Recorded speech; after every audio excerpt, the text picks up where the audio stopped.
English Bible NIV 영어성경 1. Kings 122 열왕기상. Kings 1. 1. When King David was old and well advanced in years, he could not keep warm even when they put covers over him. 2. So his servant said to him, "Let us look for a young virgin to attend the king and take care of him. She can lie beside him so that our lord the king may keep warm." 3. Then they searched throughout Israel for a beautiful girl and found Abishag, a Shunammite, and brought her to the king. 4. The girl was very beautiful. She took care of the king and waited on him, but the king had no intimate relations with her. 5. Now Adonijah, whose mother was Haggith, put himself forward and said, "I will be king." So he got chariots and horses ready, with 50 men to run ahead of him. 6. His father had never interfered with him by asking, "Why do you behave as you do?" He was also very handsome and was born next after Absalom. 7. Adonijah conferred with Joab son of Zeruiah and with Abiathar the priest, and they gave him their support. 8. But Zadok the priest, Benaiah son of Jehoiada, Nathan the prophet, Shimei and Ray and David's special guard did not join Adonijah. 9. Adonijah then sacrificed sheep, cattle and fattened calves at the stone of Zoheleth near En-Rogel. He invited all his brothers, the king's sons, and all the men of Judah who were royal officials. 10. But he did not invite Nathan the prophet or Benaiah or the special guard or his brother Solomon. 11. Then Nathan asked Bathsheba, Solomon's mother, "Have you not heard that Adonijah, the son of Haggith, has become king without our lord David's knowing it?" 12. Now then, let me advise you how you can save your own life and the life of your son Solomon. 13. Go in to King David and say to him, "My lord the king, did you not swear to me your servant? Surely Solomon your son shall be king after me, and he will sit on my throne. Why then has Adonijah become king?" 14. While you are still there talking to the king, I will come in and confirm what you have said. 15. So Bathsheba went to see the aged king in his room, where Abishag the Shunammite was attending him. 16. Bathsheba bowed low and knelt before the king. "What is it you want?" the king asked. 17. She said to him, "My lord, you yourself swore to me your servant by the Lord your God, Solomon. Your son shall be king after me, and he will sit on my throne." 18. But now Adonijah has become king, and you, my lord the king, do not know about it.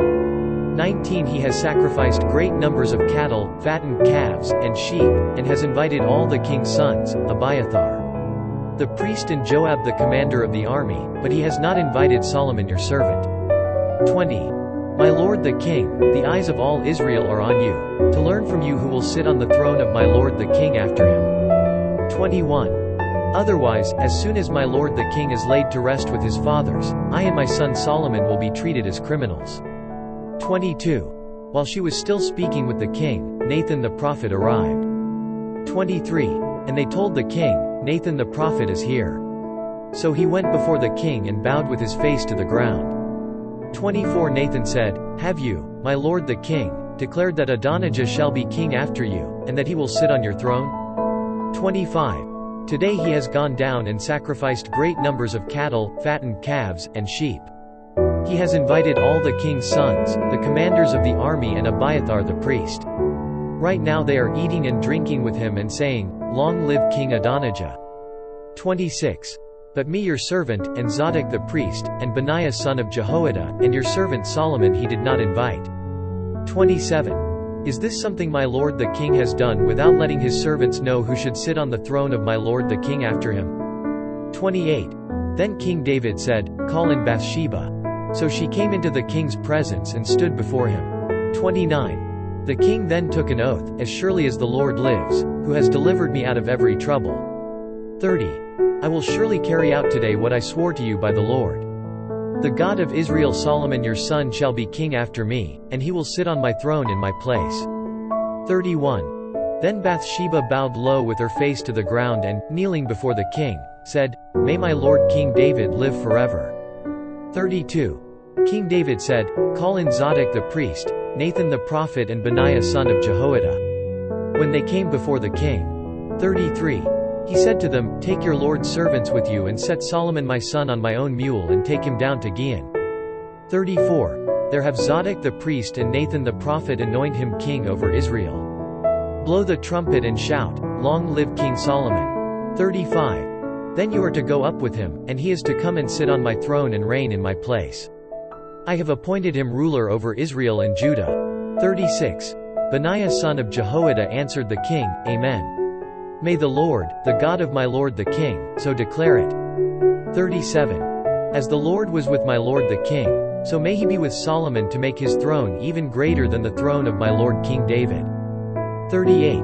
So Zadok the priest, Nathan the prophet, Benaiah son of Jehoiada, the Kerethites and the Pelethites went down and put Solomon on King David's mule and escorted him to Gihon. 39. Zadok the priest took the horn of oil from the sacred tent and anointed Solomon. Then they sounded the trumpet and all the people shouted, Long live King Solomon. 40.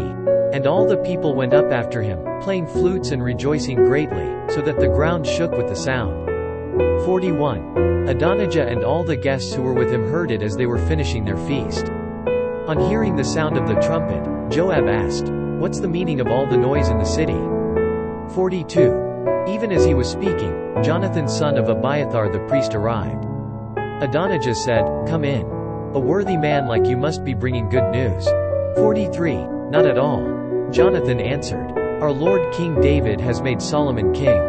44. The king has sent with him Zadok the priest, Nathan the prophet, Benaiah son of Jehoiada, the Kerethites and the Pelethites, and they have put him on the king's mule. 45. And Zadok the priest and Nathan the prophet have anointed him king at Gihon. From there they have gone up cheering, and the city resounds with it. That's the noise you hear. 46. Moreover, Solomon has taken his seat on the royal throne. 47. Also, the royal officials have come to congratulate our Lord King David, saying, May your God make Solomon's name more famous than yours and his throne greater than yours. And the king bowed in worship on his bed. 48. And said, Praise be to the Lord, the God of Israel, who has allowed my eyes to see a successor on my throne today. 49. At this, all Adonijah's guests rose in alarm and dispersed. 50. But Adonijah, in fear of Solomon, went and took hold of the horns of the altar. 51. Then Solomon was told, Adonijah is afraid of King Solomon and is clinging to the horns of the altar. He says, Let King Solomon swear to me today that he will not put his servant to death with the sword. 52. Solomon replied, If he shows himself to be a worthy man, not a hair of his head will fall to the ground, but if evil is found in him, he will die. 53. Then King Solomon sent men, and they brought him down from the altar. And Adonijah came and bowed down to King Solomon, and Solomon said, Go to your home. 1 Kings 2. 1. When the time drew near for David to die, he gave a charge to Solomon his son. 2. I am about to go the way of all the earth, he said. So be strong, show yourself a man. 3. And observe what the Lord your God requires, walk in his ways, and keep his decrees and commands, his laws and requirements, as written in the law of Moses, so that you may prosper in all you do and wherever you go. 4. And that the Lord may keep his promise to me, if your descendants watch how they live, and if they walk faithfully before me with all their heart and soul. You will never fail to have a man on the throne of Israel. 5. Now you yourself know what Joab son of Zeruiah did to me, what he did to the 2 commanders of Israel's armies, Abner son of Ner and Amasa son of Jether. He killed them, shedding their blood in peacetime as if in battle, and with that blood stained the belt around his waist and the sandals on his feet. 6. Deal with him according to your wisdom, but do not let his gray head go down to the grave in peace. 7. But show kindness to the sons of Barzillai of Gilead and let them be among those who eat at your table. They stood by me when I fled from your brother Absalom. 8. And remember, you have with you Shimei son of Jerah, the Benjamite from Bahorim, who called down bitter curses on me the day I went to Mahanaim. When he came down to meet me at the Jordan, I swore to him by the Lord, I will not put you to death by the sword. 9. But now, do not consider him innocent. You are a man of wisdom, you will know what to do to him. Bring his gray head down to the grave in blood. 10. Then David rested with his fathers and was buried in the city of David. 11. He had reigned 40 years over Israel, 7 years in Hebron and 33 in Jerusalem. 12. So Solomon sat on the throne of his father David, and his rule was firmly established. 13. Now Adonijah, the son of Haggith, went to Bathsheba, Solomon's mother. Bathsheba asked him, "Do you come peacefully?" He answered, "Yes, peacefully." 14. Then he added, "I have something to say to you." "You may say it," she replied. 15. "As you know," he said, "the kingdom was mine. All Israel looked to me as their king.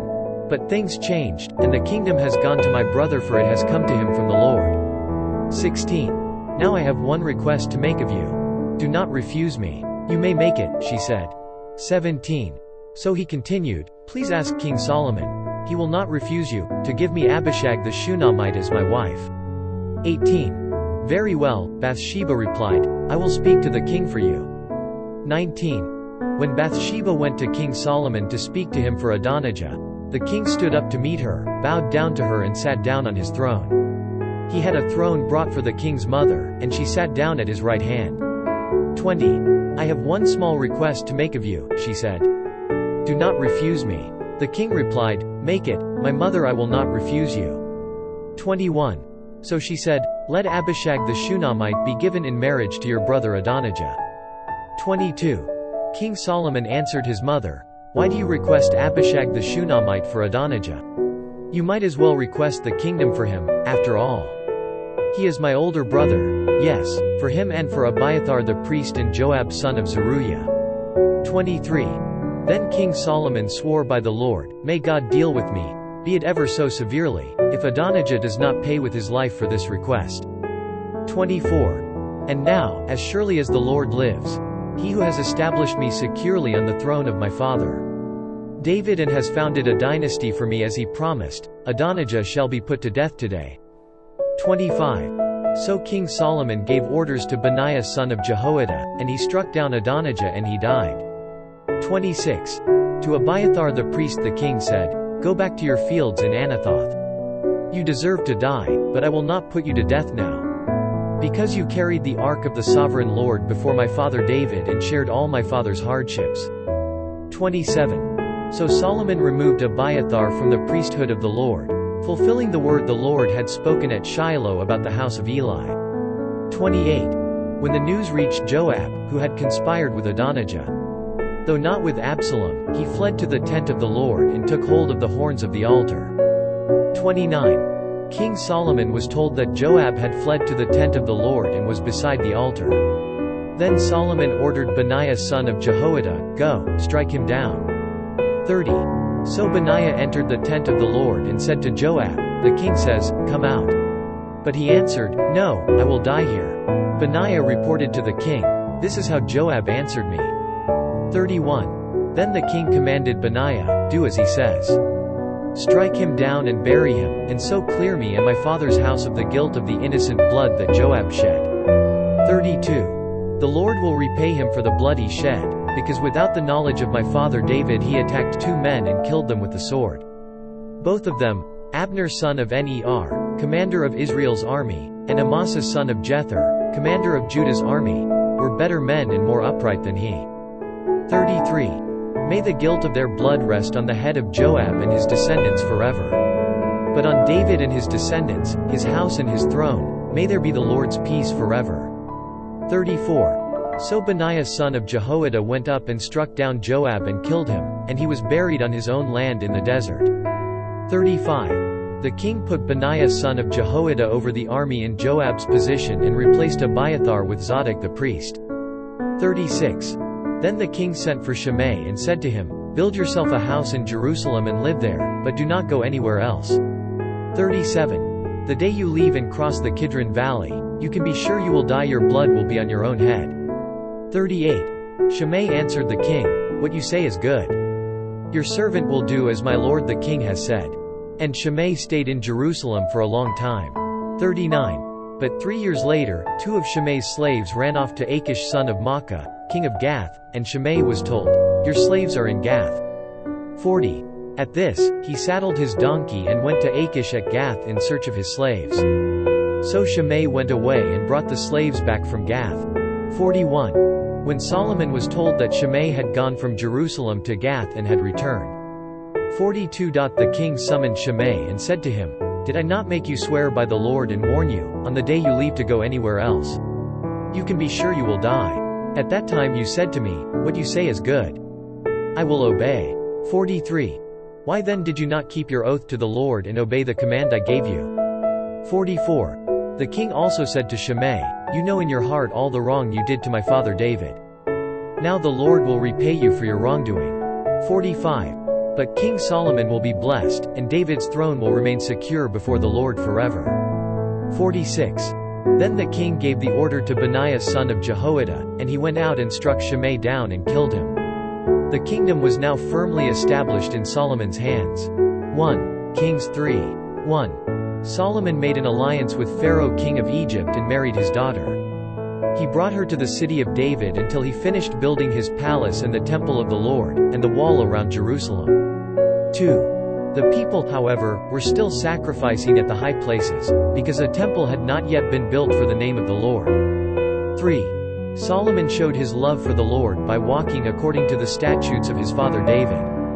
Except that he offered sacrifices and burned incense on the high places. 4. The king went to Gibeon to offer sacrifices, for that was the most important high place, and Solomon offered 1,000 burnt offerings on that altar.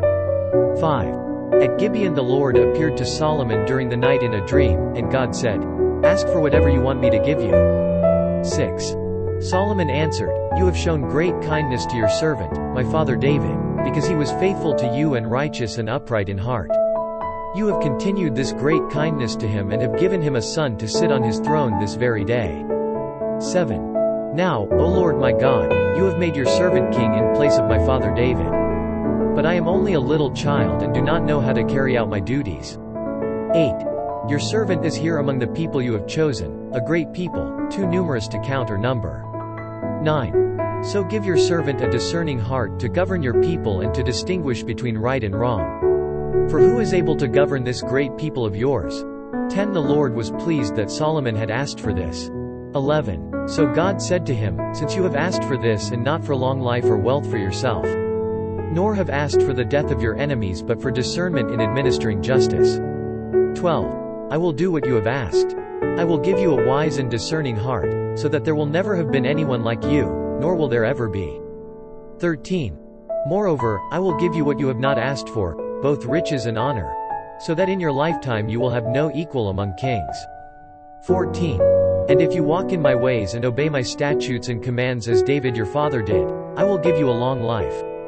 15. Then Solomon awoke, and he realized it had been a dream. He returned to Jerusalem, stood before the ark of the Lord's covenant and sacrificed burnt offerings and fellowship offerings. Then he gave a feast for all his court. 16. Now 2 prostitutes came to the king and stood before him. 17. One of them said, my lord, this woman and I live in the same house. I had a baby while she was there with me. 18. The 3rd day after my child was born, this woman also had a baby. We were alone, there was no one in the house but the 2 of us. 19. During the night this woman's son died because she lay on him. 20. So she got up in the middle of the night and took my son from my side while I your servant was asleep. She put him by her breast and put her dead son by my breast. 21. The next morning, I got up to nurse my son, and he was dead. But when I looked at him closely in the morning light, I saw that it wasn't the son I had born. 22. The other woman said, no, the living one is my son, the dead one is yours. But the first one insisted, no, the dead one is yours, the living one is mine. And so they argued before the king. 23. The king said, this one says, my son is alive and your son is dead, while that one says, no, your son is dead and mine is alive. 24. Then the king said, bring me a sword. So they brought a sword for the king. 25. He then gave an order, cut the living child in 2 and give half to one and half to the other. 26. The woman whose son was alive was filled with compassion for her son and said to the king, please, my lord, give her the living baby. Don't kill him. But the other said, neither I nor you shall have him. Cut him in 2. 27. Then the king gave his ruling, give the living baby to the first woman. Do not kill him, she is his mother. 28. When all Israel heard the verdict the king had given, they held the king in awe, because they saw that he had wisdom from God to administer justice. 1 Kings 4. 1. So King Solomon ruled over all Israel. 2. and these were his chief officials: Azariah son of Zadok, the priest. 3. Elihoreph and Ahijah, sons of Shisha, secretaries: Jehoshaphat son of Ahilud, recorder. 4. Benaiah son of Jehoiada, commander-in-chief: Zadok and Abiathar, priests. 5.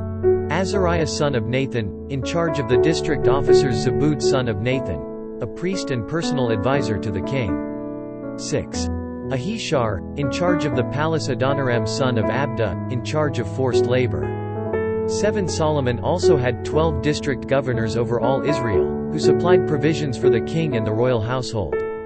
Each one had to provide supplies for 1 month in the year. 8.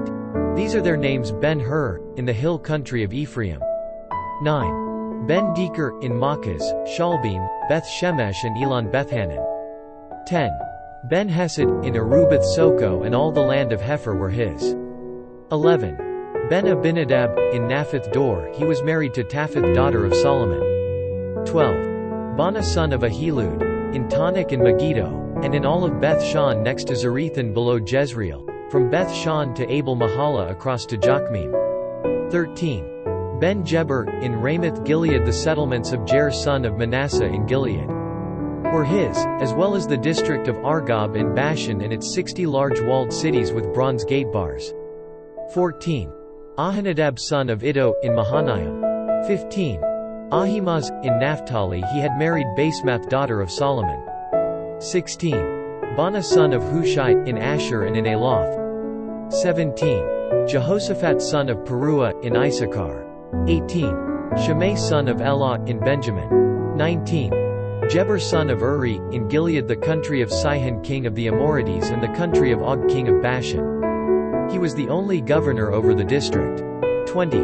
The people of Judah and Israel were as numerous as the sand on the seashore. They ate, they drank, and they were happy.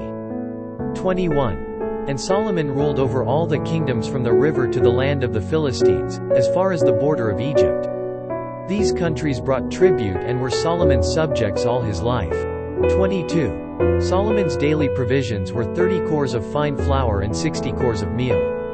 23.10 head of stall-fed cattle, 20 of pasture-fed cattle and 100 sheep and goats, as well as deer, gazelles, roebucks and choice fowl. 24. For he ruled over all the kingdoms west of the river, from Tifsa to Gaza, and had peace on all sides. 25. During Solomon's lifetime Judah and Israel, from Dan to Beersheba, lived in safety, each man under his own vine and fig tree. 26. Solomon had 4,000 stalls for chariot horses, and 12,000 horses. 27. The district officers, each in his month, supplied provisions for King Solomon and all who came to the king's table. They saw to it that nothing was lacking. 28. They also brought to the proper place their quotas of barley and straw for the chariot horses and the other horses. 29. God gave Solomon wisdom and very great insight, and a breadth of understanding as measureless as the sand on the seashore. 30. Solomon's wisdom was greater than the wisdom of all the men of the East, and greater than all the wisdom of Egypt. 31. He was wiser than any other man, including Ethan the Ezrahite, wiser than Heman, Calcol and Darda, the sons of Mahol. And his fame spread to all the surrounding nations.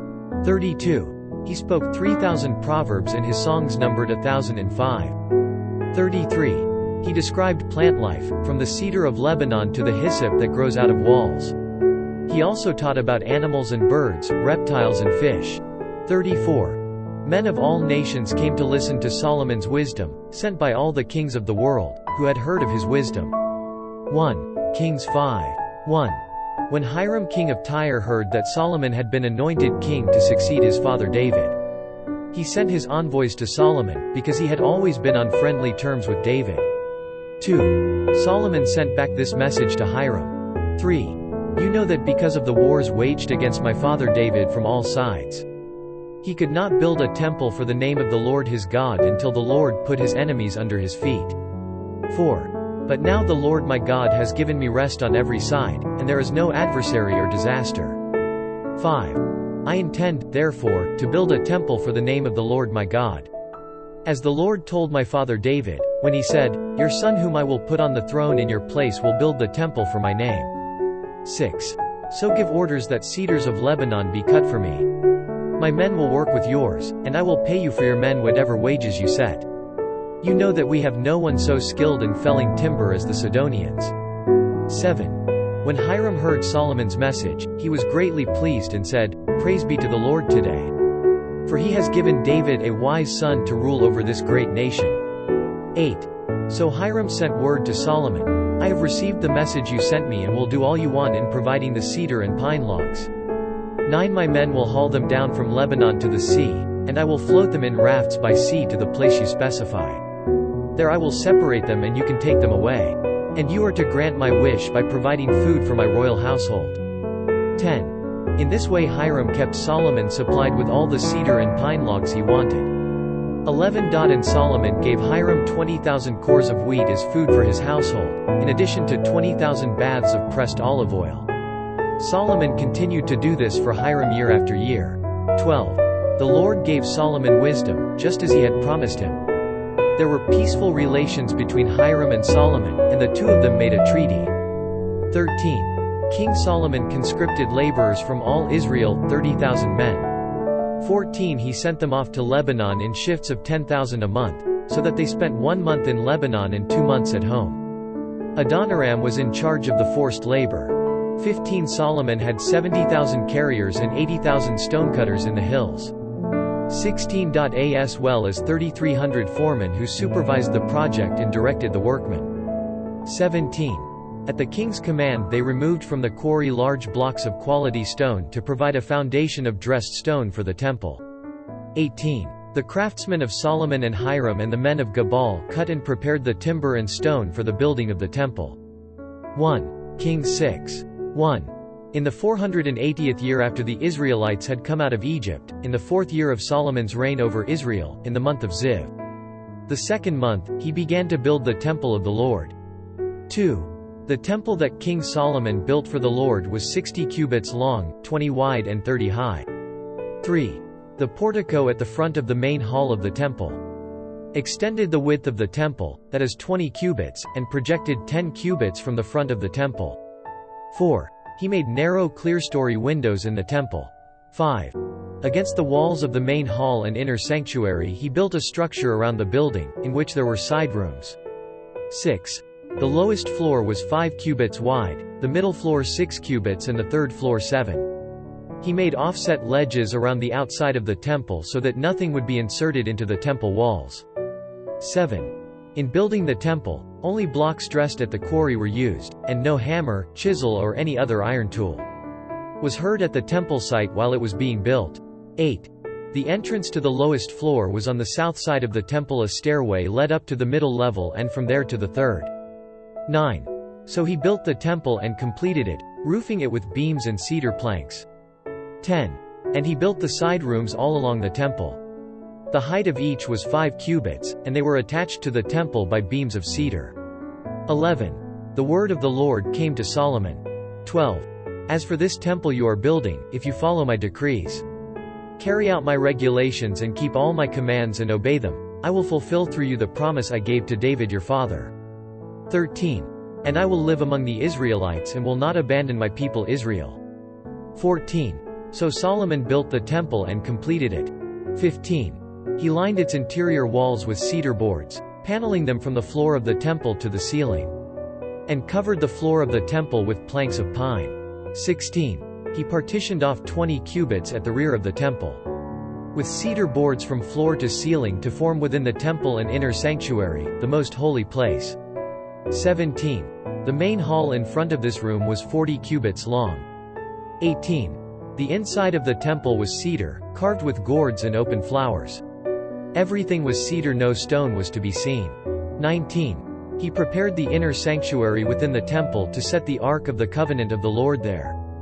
20. The inner sanctuary was 20 cubits long, 20 wide and 20 high. He overlaid the inside with pure gold, and he also overlaid the altar of cedar. 21. Solomon covered the inside of the temple with pure gold, and he extended gold chains across the front of the inner sanctuary, which was overlaid with gold. 22. So he overlaid the whole interior with gold. He also overlaid with gold the altar that belonged to the inner sanctuary. 23. In the inner sanctuary he made a pair of cherubim of olive wood, each 10 cubits high. 24. One wing of the first cherub was 5 cubits long, and the other wing 5 cubits, 10 cubits from wing-tip to wing-tip. 25. The second cherub also measured 10 cubits, for the 2 cherubim were identical in size and shape. 26. The height of each cherub was 10 cubits. 27. He placed the cherubim inside the innermost room of the temple, with their wings spread out. The wing of one cherub touched one wall, while the wing of the other touched the other wall, and their wings touched each other in the middle of the room. 28. He overlaid the cherubim with gold. 29. On the walls all around the temple, in both the inner and outer rooms, he carved cherubim, palm trees and open flowers. 30. He also covered the floors of both the inner and outer rooms of the temple with gold.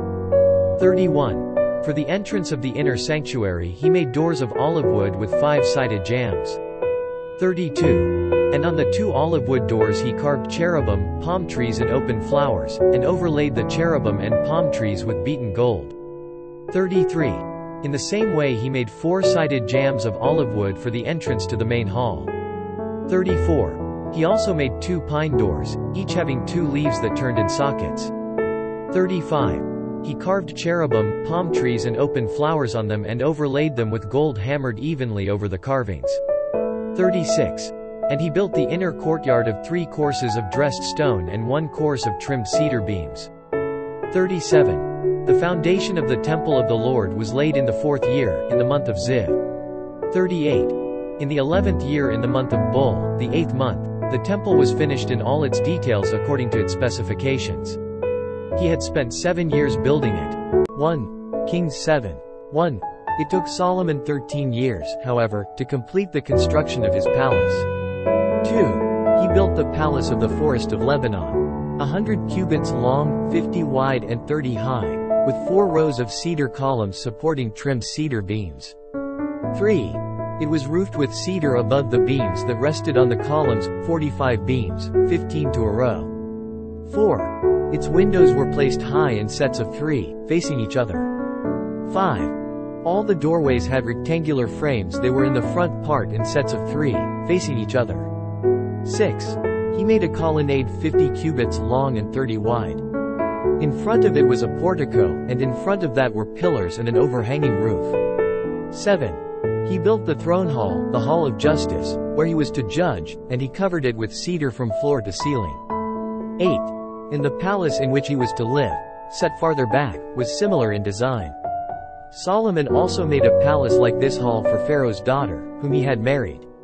9. All these structures, from the outside to the great courtyard and from foundation to eaves, were made of blocks of high-grade stone, cut to size and trimmed with a saw on their inner and outer faces. 10. The foundations were laid with large stones of good quality, some measuring 10 cubits and some 8. 11. Above were high-grade stones, cut to size, and cedar beams.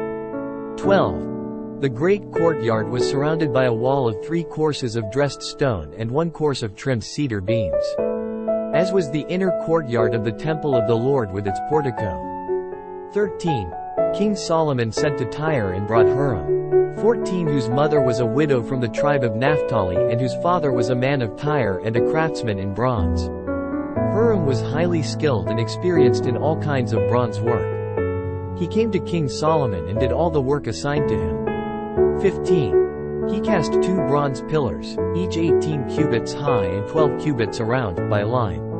16. He also made 2 capitals of cast bronze to set on the tops of the pillars. Each capital was 5 cubits high. 17. The network of interwoven chains festooned the capitals on top of the pillars, 7 for each capital. 18. He made pomegranates in 2 rows encircling each network to decorate the capitals on top of the pillars. He did the same for each capital. 19. The capitals on top of the pillars in the portico were in the shape of lilies, 4 cubits high. 20. On the capitals of both pillars, above the bowl-shaped part next to the network, were the 200 pomegranates in rows all around. 21. He erected the pillars at the portico of the temple. The pillar to the south he named Jachin and the one to the north Boaz. 22. The capitals on top were in the shape of lilies. And so the work on the pillars was completed. 23. He made the sea of cast metal, circular in shape, measuring 10 cubits from rim to rim and 5 cubits high. It took a line of 30 cubits to measure around it. 24. Below the rim, gourds encircled it, 10 to a cubit. The gourds were cast in 2 rows in one piece with the sea. 25. The sea stood on 12 bulls, 3 facing north, 3 facing west, 3 facing south and 3 facing east. The sea rested on top of them, and their hindquarters were toward the center. 26. It was a handbreadth in thickness, and its rim was like the rim of a cup, like a lily blossom. It held 2,000 baths. 27. He also made 10 movable stands of bronze, each was 4 cubits long, 4 wide and 3 high. 28. This is how the stands were made. They had side panels attached to uprights. 29. On the panels between the uprights were lions, bulls and cherubim, and on the uprights as well. Above and below the lions and bulls were wreaths of hammered work. 30. Each stand had 4 bronze wheels with bronze axles, and each had a basin resting on 4 supports, cast with wreaths on each side. 31. On the inside of the stand there was an opening that had a circular frame 1 cubit deep. This opening was round, and with its basework it measured 1.5 cubits. Around its opening there was engraving. The panels of the stands were square, not round. 32. The 4 wheels were under the panels, and the axles of the wheels were attached to the stand. The diameter of each wheel was 1.5 cubits. 33. The wheels were made like chariot wheels. The axles, rims, spokes and hubs were all of cast metal. 34. Each stand had 4 handles, 1 on each corner, projecting from the stand. 35. At the top of the stand there was a circular band 0.5 cubit deep. The supports and panels were attached to the top of the stand. 36. He engraved cherubim, lions and palm trees on the surfaces of the supports and on the panels, in every available space, with wreaths all around. 37. This is the way he made the 10 stands. They were all cast in the same molds and were identical in size and shape. 38. He then made 10 bronze basins, each holding 40 baths and measuring 4 cubits across, 1 basin to go on each of the 10 stands. 39. He placed 5 of the stands on the south side of the temple and 5 on the north. He placed the sea on the south side, at the southeast corner of the temple. 40. He also made the basins and shovels and sprinkling bowls. So Hiram finished all the work he had undertaken for King Solomon in the temple of the Lord.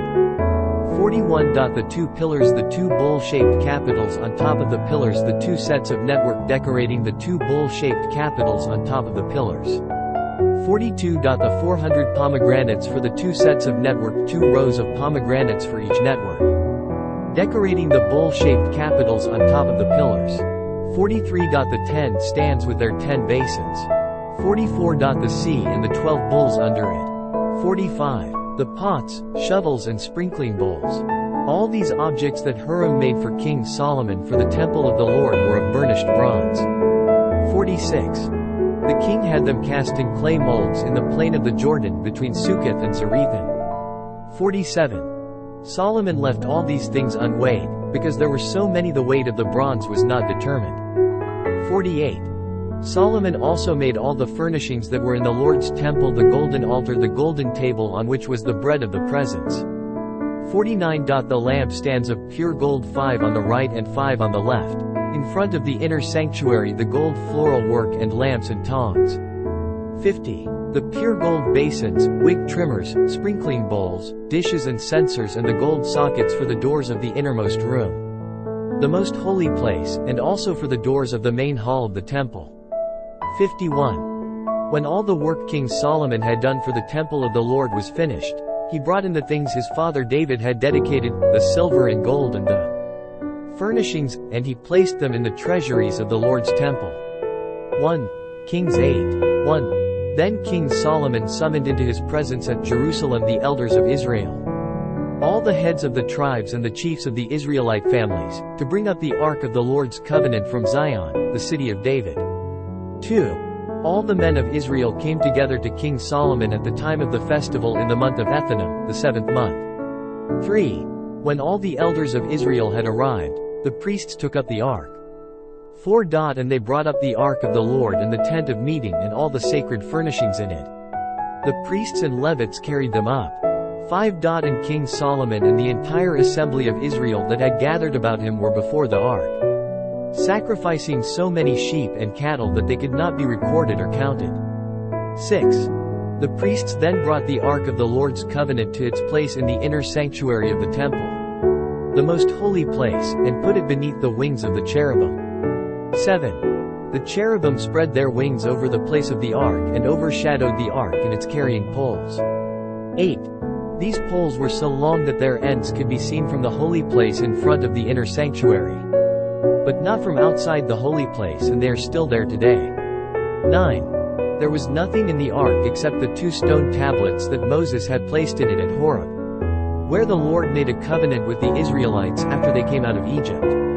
10. When the priests withdrew from the holy place, the cloud filled the temple of the Lord. 11. And the priests could not perform their service because of the cloud, for the glory of the Lord filled his temple. 12. Then Solomon said, "The Lord has said that he would dwell in a dark cloud." 13. I have indeed built a magnificent temple for you, a place for you to dwell forever. 14.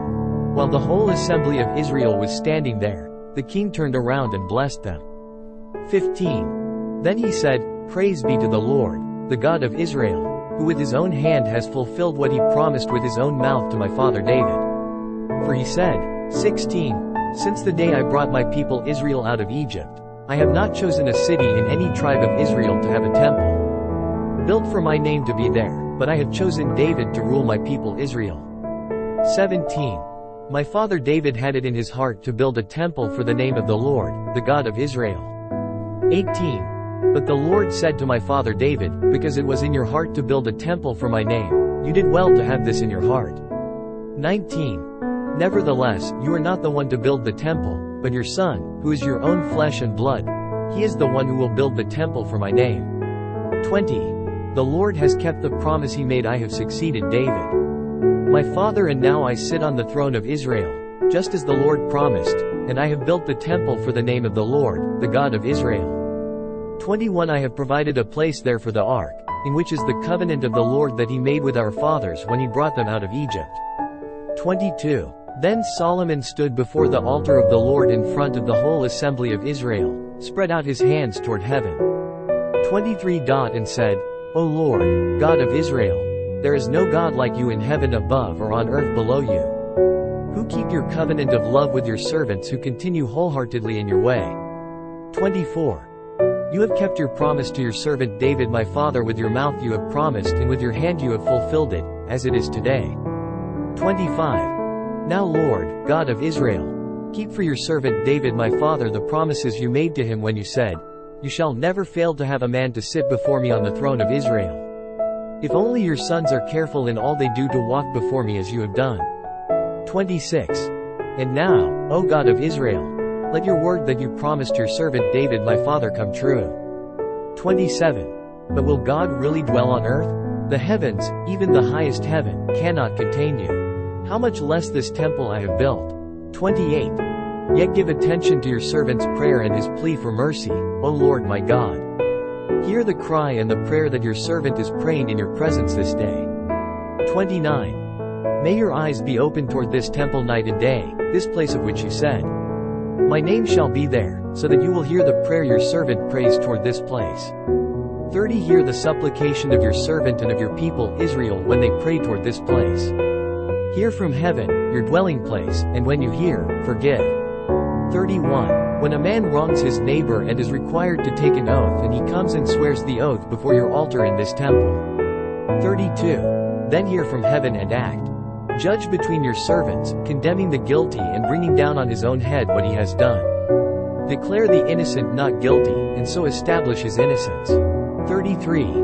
When your people Israel have been defeated by an enemy because they have sinned against you, and when they turn back to you and confess your name, praying and making supplication to you in this temple. 34.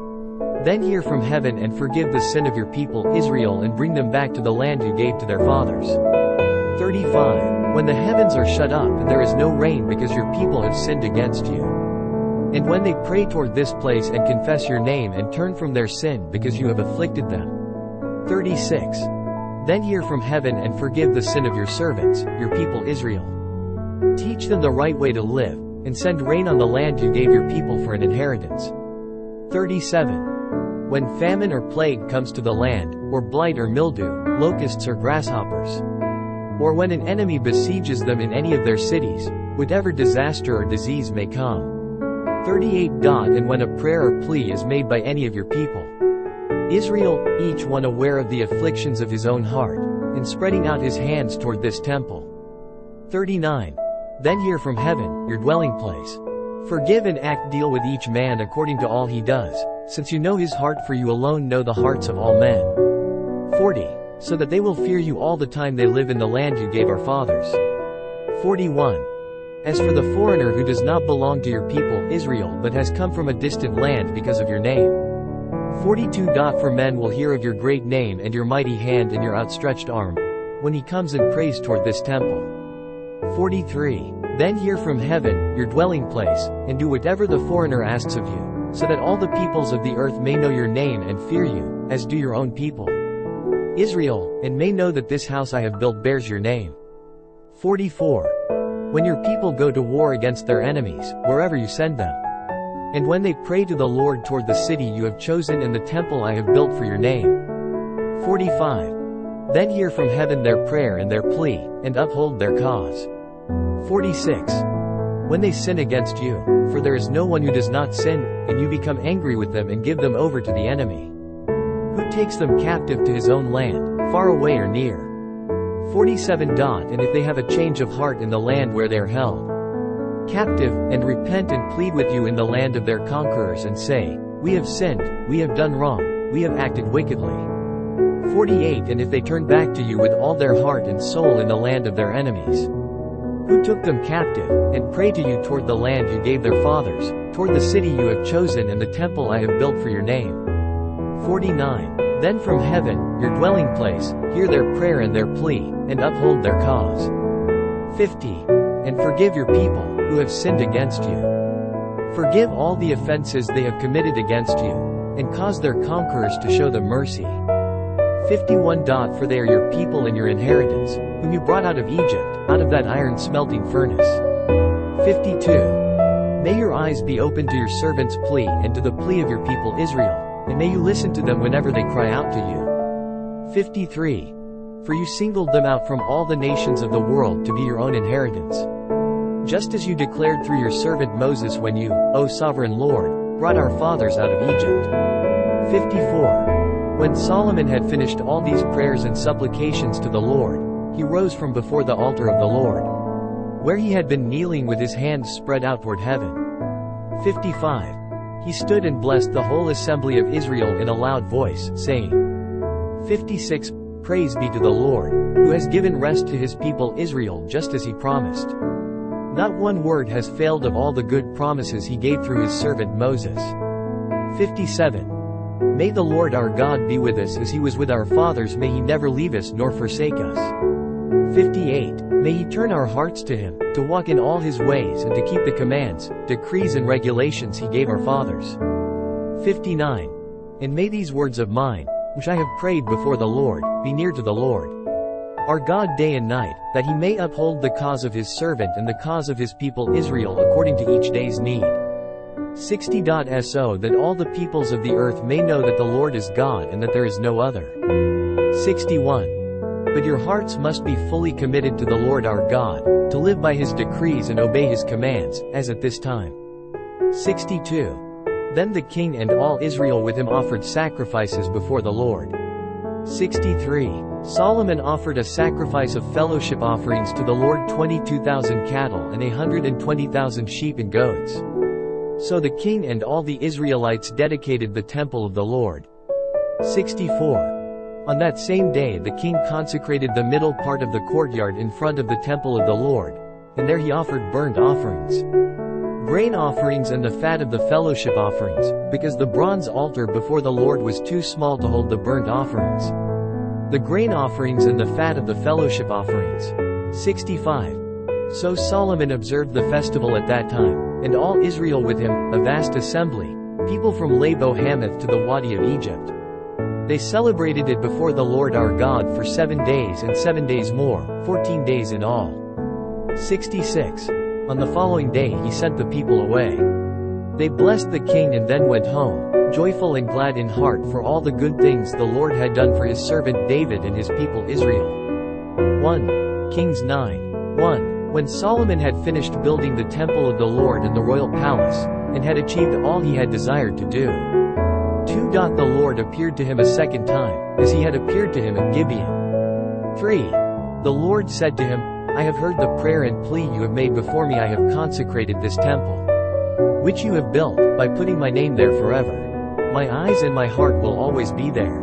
4. As for you, if you walk before me in integrity of heart and uprightness, as David your father did, and do all I command and observe my decrees and laws.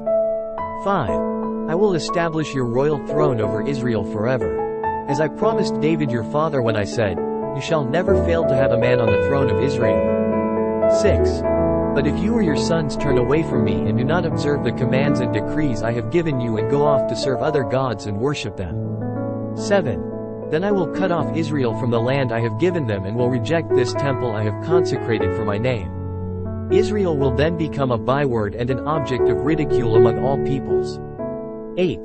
And though this temple is now imposing, all who pass by will be appalled and will scoff and say, why has the Lord done such a thing to this land and to this temple? 9. People will answer, because they have forsaken the Lord their God, who brought their fathers out of Egypt, and have embraced other gods, worshipping and serving them. That is why the Lord brought all this disaster on them. 10. At the end of 20 years, during which Solomon built these 2 buildings, the temple of the Lord and the royal palace. 11. King Solomon gave 20 towns in Galilee to Hiram king of Tyre, because Hiram had supplied him with all the cedar and pine and gold he wanted. 12. But when Hiram went from Tyre to see the towns that Solomon had given him, he was not pleased with them. 13. What kind of towns are these you have given me, my brother? He asked. And he called them the land of Kabul, a name they have to this day. 14. Now Hiram had sent to the king 120 talents of gold. 15. Here is the account of the forced labor King Solomon conscripted to build the Lord's temple. His own palace, the supporting terraces, the wall of Jerusalem, and Hazor, Megiddo and Gezer. 16. Pharaoh king of Egypt had attacked and captured Gezer. He had set it on fire. He killed its Canaanite inhabitants and then gave it as a wedding gift to his daughter, Solomon's wife. 17. And Solomon rebuilt Gezer. He built up Lower Beth Horon, 18 Baalath, and Tadmor in the desert, within his land. 19. As well as all his store cities and the towns for his chariots, and for his horses, whatever he desired to build in Jerusalem, in Lebanon and throughout all the territory he ruled. 20. All the people left from the Amorites, Hittites, Perizzites, Hivites and Jebusites. These peoples were not Israelites. 21. That is, their descendants remaining in the land, whom the Israelites could not exterminate. These Solomon conscripted for his slave labor force, as it is to this day. 22. But Solomon did not make slaves of any of the Israelites. They were his fighting men, his government officials, his officers, his captains, and the commanders of his chariots and charioteers. 23. They were also the chief officials in charge of Solomon's projects minus 550 officials supervising the men who did the work. 24. After Pharaoh's daughter had come up from the city of David to the palace Solomon had built for her, he constructed the supporting terraces. 25. 3 times a year Solomon sacrificed burnt offerings and fellowship offerings on the altar he had built for the Lord, burning incense before the Lord along with them, and so fulfilled the temple obligations. 26. King Solomon also built ships at Etzion-Geber, which is near Elath in Edom, on the shore of the Red Sea. 27. And Hiram sent his men, sailors who knew the sea, to serve in the fleet with Solomon's men. 28. They sailed to Ophir and brought back 420 talents of gold, which they delivered to King Solomon. 1 Kings 10. 1.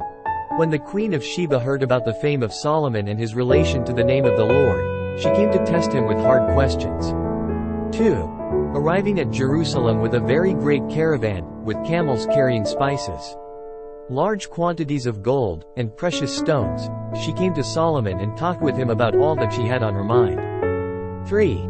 Solomon answered all her questions. Nothing was too hard for the king to explain to her. 4. When the Queen of Sheba saw all the wisdom of Solomon and the palace he had built. 5. The food on his table, the seating of his officials, the attending servants in their robes, his cupbearers, and the burnt offerings he made at the temple of the Lord, she was overwhelmed. 6. She said to the king, "The report I heard in my own country about your achievements and your wisdom is true." 7. But I did not believe these things until I came and saw with my own eyes. Indeed, not even half was told me. In wisdom and wealth you have far exceeded the report I heard. 8. How happy your men must be. How happy your officials, who continually stand before you and hear your wisdom. 9. Praise be to the Lord your God, who has delighted in you and placed you on the throne of Israel.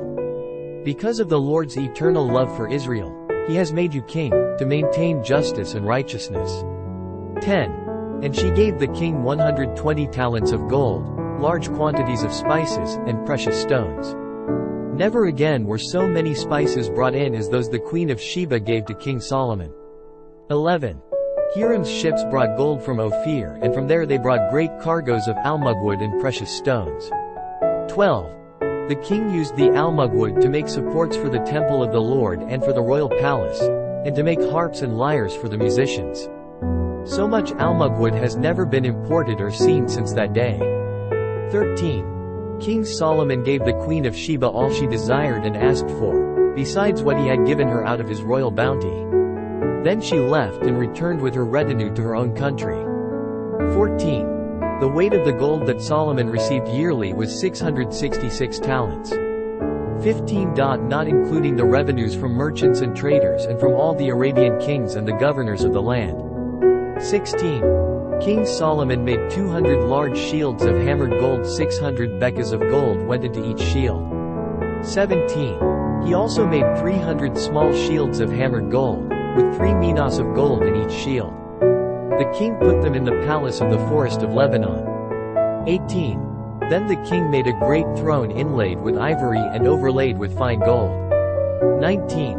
The throne had 6 steps, and its back had a rounded top. On both sides of the seat were armrests, with a lion standing beside each of them. 20. 12 lions stood on the 6 steps, one at either end of each step. Nothing like it had ever been made for any other kingdom. 21. All King Solomon's goblets were gold, and all the household articles in the palace of the forest of Lebanon were pure gold. Nothing was made of silver, because silver was considered of little value in Solomon's days. 22. The king had a fleet of trading ships at sea along with the ships of Hiram. Once every 3 years it returned, carrying gold, silver and ivory, and apes and baboons. 23. King Solomon was greater in riches and wisdom than all the other kings of the earth. 24. The whole world sought audience with Solomon to hear the wisdom God had put in his heart. 25. Year after year, everyone who came brought a gift, articles of silver and gold, robes, weapons and spices, and horses and mules. 26. Solomon accumulated chariots and horses. He had 1,400 chariots and 12,000 horses, which he kept in the chariot cities and also with him in Jerusalem. 27. The king made silver as common in Jerusalem as stones, and cedar as plentiful as sycamore fig trees in the foothills. 28. Solomon's horses were imported from Egypt and from Cu. The royal merchants purchased them from Cu. 29. They imported a chariot from Egypt for 600 shekels of silver, and a horse for 150. They also exported them to all the kings of the Hittites and of the Arameans. 1 Kings 11. 1. King Solomon, however, loved many foreign women besides Pharaoh's daughter, Moabites, Ammonites, Edomites, Sidonians and Hittites. 2. They were from nations about which the Lord had told the Israelites, "You must not intermarry with them, because they will surely turn your hearts after their gods." Nevertheless, Solomon held fast to them in love. 3. He had 700 wives of royal birth and 300 concubines, and his wives led him astray. 4.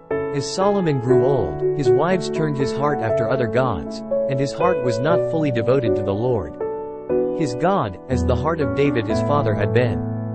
5. He followed Ashtoreth the goddess of the Sidonians, and Molech the detestable god of the Ammonites. 6.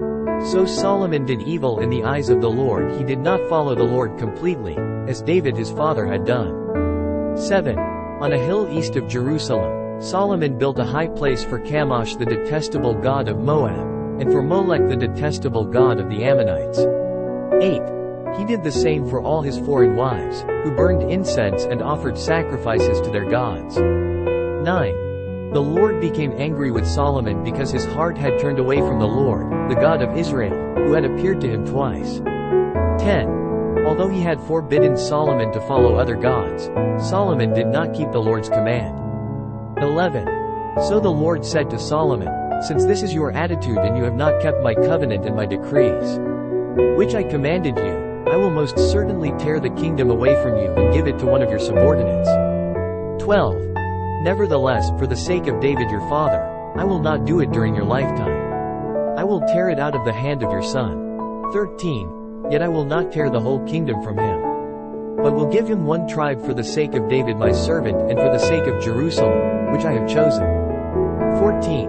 Then the Lord raised up against Solomon an adversary, Hadad the Edomite, from the royal line of Edom. 15. Earlier when David was fighting with Edom, Joab the commander of the army, who had gone up to bury the dead, had struck down all the men in Edom. 16. Joab and all the Israelites stayed there for 6 months, until they had destroyed all the men in Edom. 17. But Hadad, still only a boy, fled to Egypt with some Edomite officials who had served his father. 18. They set out from Midian and went to Paran. Then taking men from Paran with them, they went to Egypt, to Pharaoh king of Egypt, who gave Hadad a house and land and provided him with food. 19. Pharaoh was so pleased with Hadad that he gave him a sister of his own wife, Queen Tapenes, in marriage. 20. The sister of Tapenes bore him a son named Genubath, whom Tapenes brought up in the royal palace. There Genubath lived with Pharaoh's own children. 21. While he was in Egypt, Hadad heard that David rested with his fathers and that Joab the commander of the army was also dead. Then Hadad said to Pharaoh, "Let me go, that I may return to my own country." 22. What have you lacked here that you want to go back to your own country? Pharaoh asked. Nothing, Hadad replied, but do let me go. 23.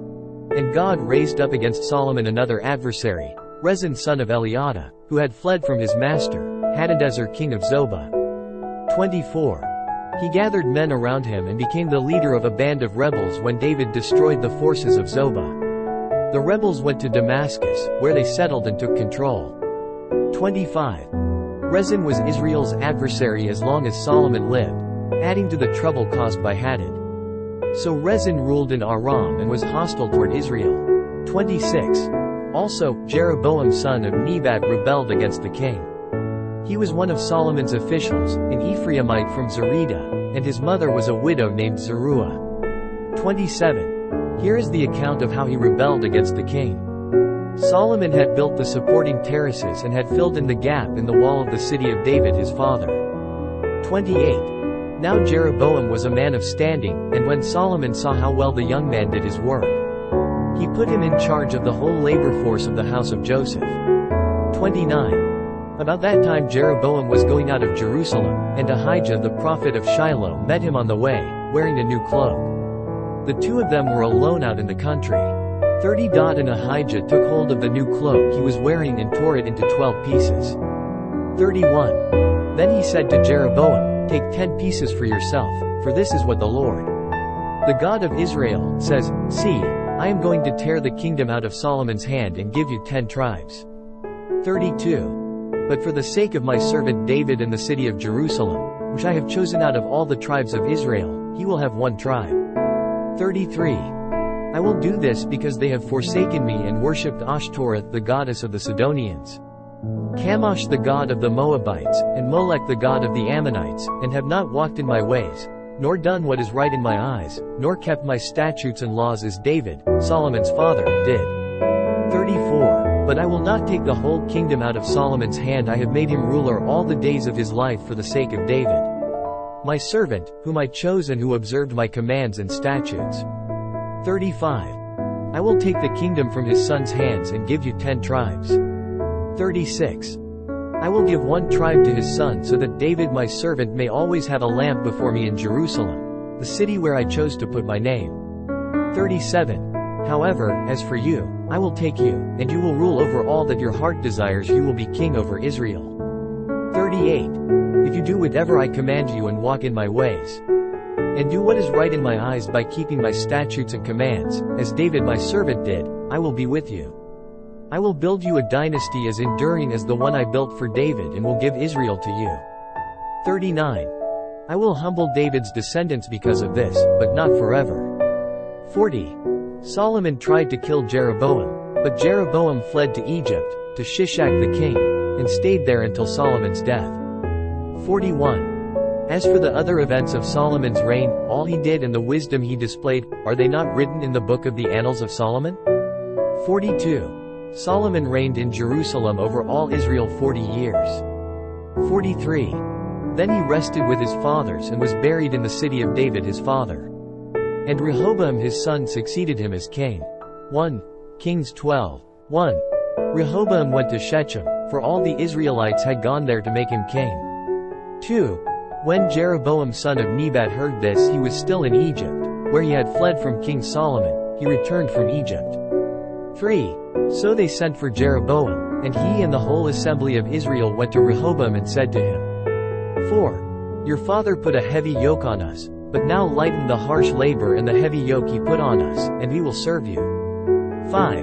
Rehoboam answered, Go away for 3 days and then come back to me. So the people went away. 6. Then King Rehoboam consulted the elders who had served his father Solomon during his lifetime. How would you advise me to answer these people? He asked. 7. They replied, If today you will be a servant to these people and serve them and give them a favorable answer, they will always be your servants. 8. But Rehoboam rejected the advice the elders gave him and consulted the young men who had grown up with him and were serving him. 9. He asked them, What is your advice? How should we answer these people who say to me, Lighten the yoke your father put on us? 10. The young men who had grown up with him replied, Tell these people who have said to you, Your father put a heavy yoke on us.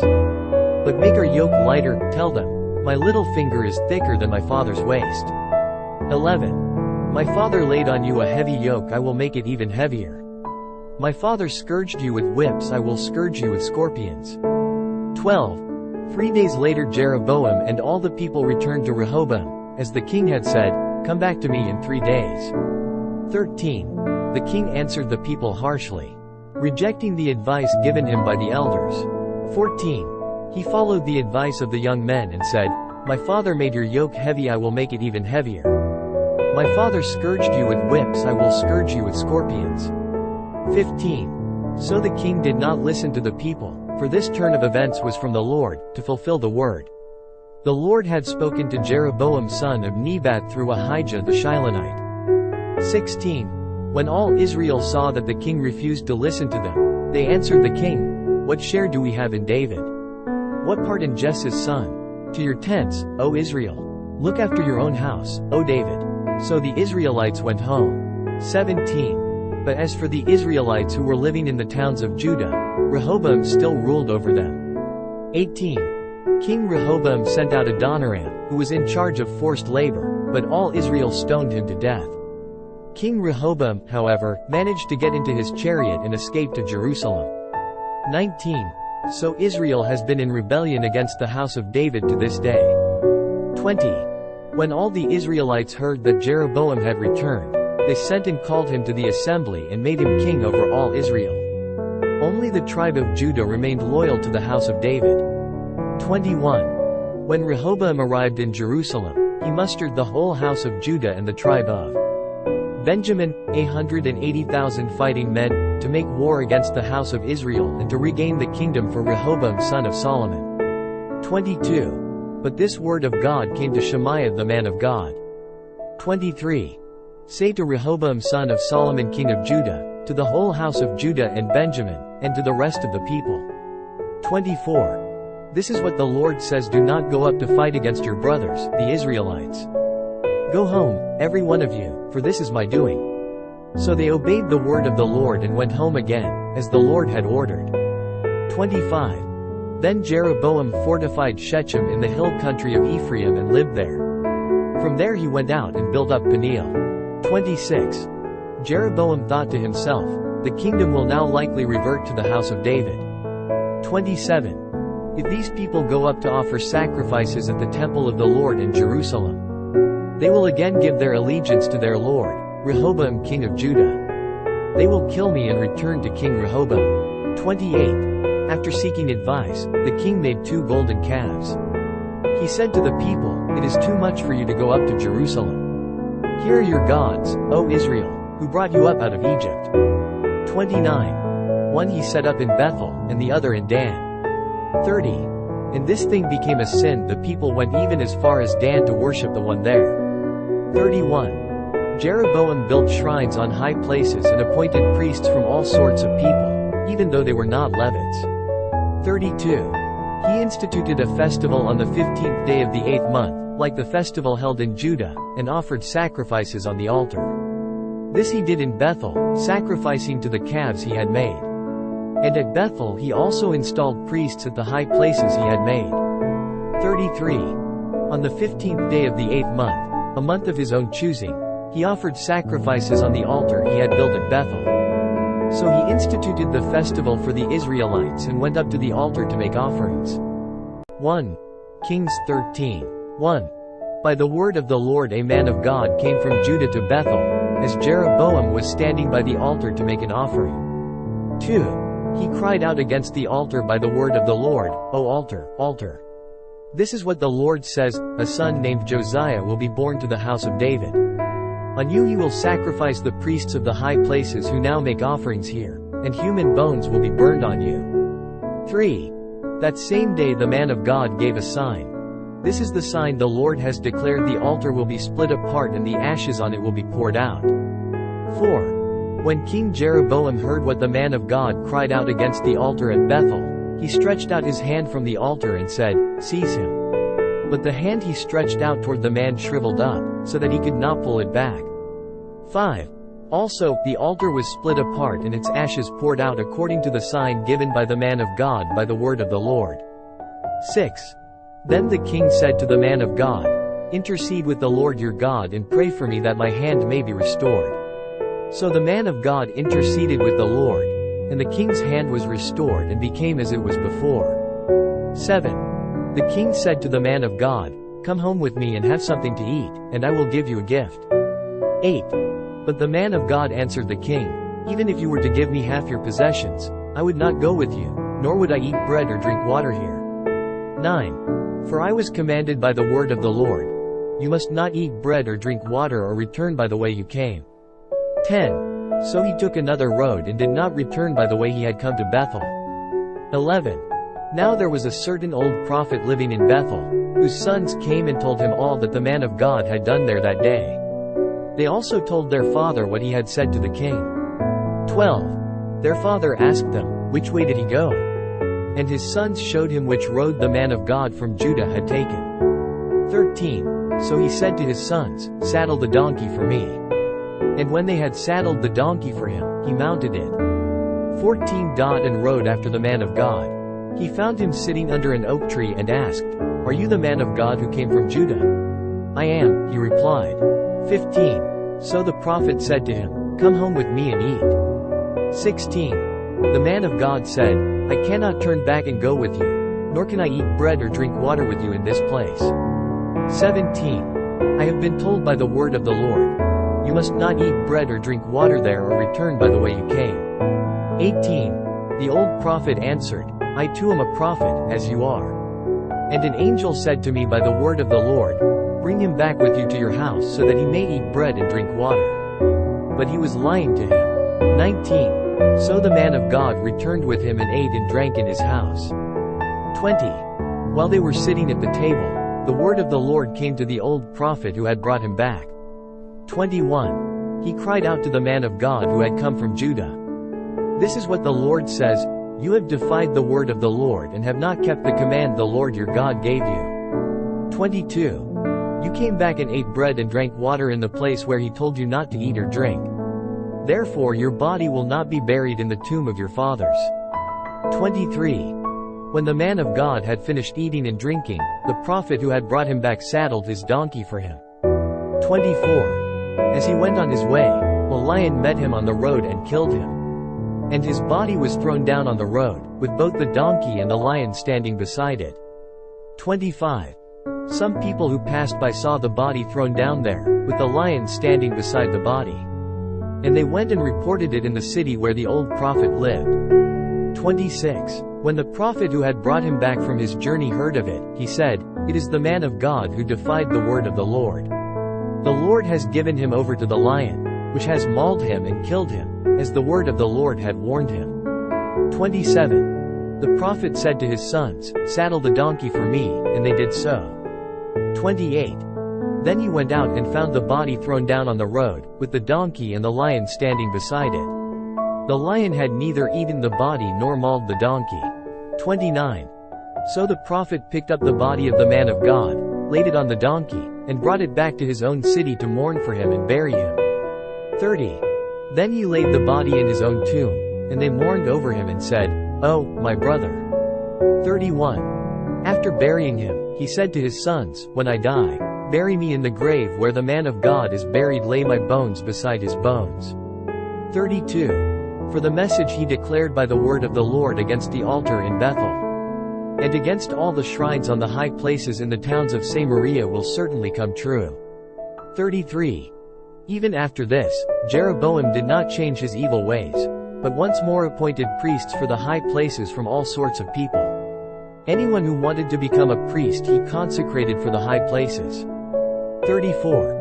This was the sin of the house of Jeroboam that led to its downfall and to its destruction from the face of the earth. 1 Kings 14:1. At that time Abijah son of Jeroboam became ill. 2. And Jeroboam said to his wife, "Go, disguise yourself, so you won't be recognized as the wife of Jeroboam. Then go to Shiloh. Ahijah the prophet is there, the one who told me I would be king over this people."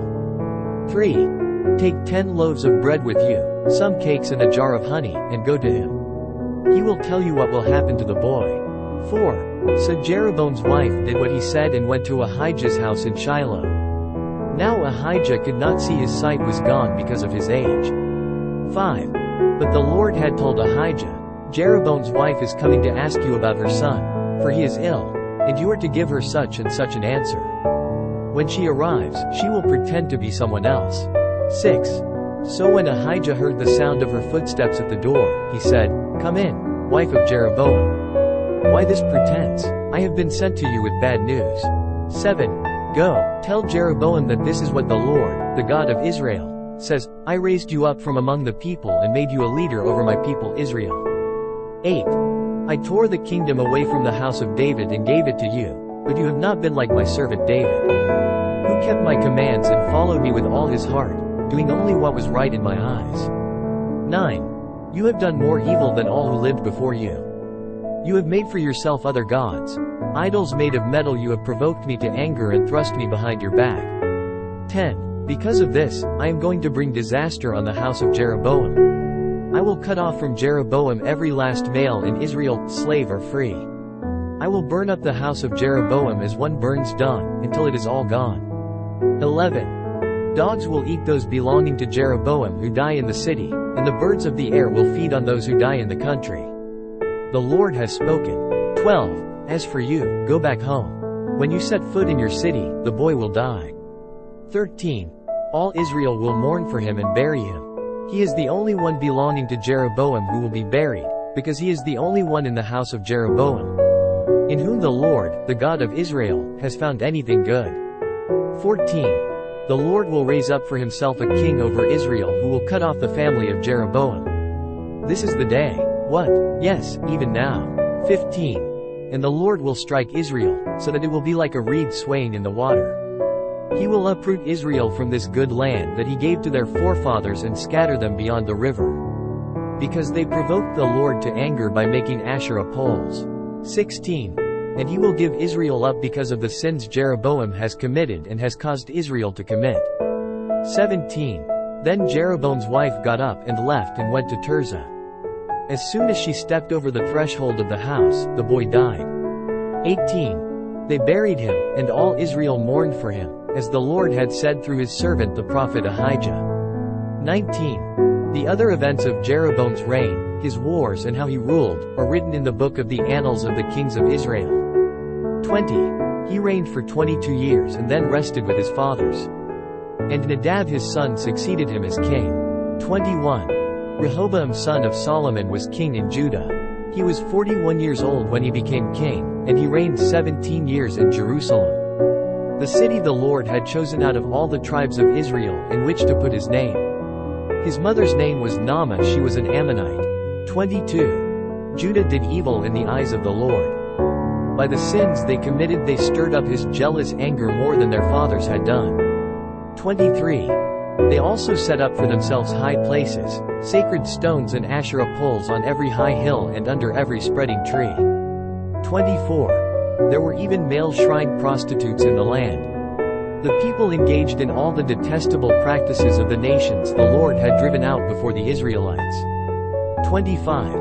In the 5th year of King Rehoboam, Shishak king of Egypt attacked Jerusalem. 26. He carried off the treasures of the temple of the Lord and the treasures of the royal palace. He took everything, including all the gold shields Solomon had made. 27. So King Rehoboam made bronze shields to replace them and assigned these to the commanders of the guard on duty at the entrance to the royal palace. 28. Whenever the king went to the Lord's temple, the guards bore the shields, and afterward they returned them to the guardroom. 29. As for the other events of Rehoboam's reign, and all he did, are they not written in the book of the annals of the kings of Judah? 30. There was continual warfare between Rehoboam and Jeroboam. 31. And Rehoboam rested with his fathers and was buried with them in the city of David. His mother's name was Naamah, she was an Ammonite. And Abijah his son succeeded him as king. 1 Kings 15. 1. In the 18th year of the reign of Jeroboam son of Nebat, Abijah became king of Judah. 2. And he reigned in Jerusalem 3 years. His mother's name was Maacah daughter of Abishalom. 3. He committed all the sins his father had done before him. His heart was not fully devoted to the Lord his God, as the heart of David his forefather had been. 4. Nevertheless, for David's sake the Lord his God gave him a lamp in Jerusalem by raising up a son to succeed him and by making Jerusalem strong. 5. For David had done what was right in the eyes of the Lord and had not failed to keep any of the Lord's commands all the days of his life, except in the case of Uriah the Hittite. 6. There was war between Rehoboam and Jeroboam throughout Abijah's lifetime. 7. As for the other events of Abijah's reign, and all he did, are they not written in the book of the annals of the kings of Judah? There was war between Abijah and Jeroboam. 8. And Abijah rested with his fathers and was buried in the city of David. And Asa his son succeeded him as king. 9. In the 20th year of Jeroboam king of Israel, Asa became king of Judah. 10. And he reigned in Jerusalem 41 years. His grandmother's name was Maacah daughter of Abishalom. 11. Asa did what was right in the eyes of the Lord, as his father David had done. 12. He expelled the male shrine prostitutes from the land and got rid of all the idols his fathers had made. 13. He even deposed his grandmother Maacah from her position as queen mother, because she had made a repulsive Asherah pole. Asa cut the pole down and burned it in the Kidron Valley. 14. Although he did not remove the high places, Asa's heart was fully committed to the Lord all his life. 15. He brought into the temple of the Lord the silver and gold and the articles that he and his father had dedicated. 16. There was war between Asa and Baasha king of Israel throughout their reigns. 17. Baasha king of Israel went up against Judah and fortified Ramah to prevent anyone from leaving or entering the territory of Asa king of Judah. 18. Asa then took all the silver and gold that was left in the treasuries of the Lord's temple and of his own palace. He entrusted it to his officials and sent them to Ben-Hadad son of Tabrimmon, the son of Hetzion, the king of Aram, who was ruling in Damascus. 19. Let there be a treaty between me and you, he said, as there was between my father and your father. See, I am sending you a gift of silver and gold. Now break your treaty with Baasha king of Israel so he will withdraw from me. 20. Ben-Hadad agreed with King Asa and sent the commanders of his forces against the towns of Israel. He conquered Ijon, Dan, Abel Beth Makkah and all Kinnereth in addition to Naphtali. 21. When Baasha heard this, he stopped building Ramah and withdrew to Tirzah. 22. Then King Asa issued an order to all Judah, no one was exempt, and they carried away from Ramah the stones and timber Baasha had been using there. With them King Asa built up Geba in Benjamin, and also Mizpah. 23. As for all the other events of Asa's reign, all his achievements, all he did and the cities he built, are they not written in the book of the annals of the kings of Judah? In his old age, however, his feet became diseased. 24. Then Asa rested with his fathers and was buried with them in the city of his father David. And Jehoshaphat his son succeeded him as king. 25. Nadab son of Jeroboam became king of Israel in the 2nd year of Asa king of Judah, and he reigned over Israel 2 years. 26. He did evil in the eyes of the Lord, walking in the ways of his father and in his sin, which he had caused Israel to commit. 27. Baasha son of Ahijah of the house of Issachar plotted against him, and he struck him down at Gibbethon, a Philistine town, while Nadab and all Israel were besieging it. 28. Baasha killed Nadab in the 3rd year of Asa king of Judah and succeeded him as king. 29. As soon as he began to reign, he killed Jeroboam's whole family. He did not leave Jeroboam anyone that breathed, but destroyed them all, according to the word of the Lord given through his servant Ahijah the Shilonite. 30.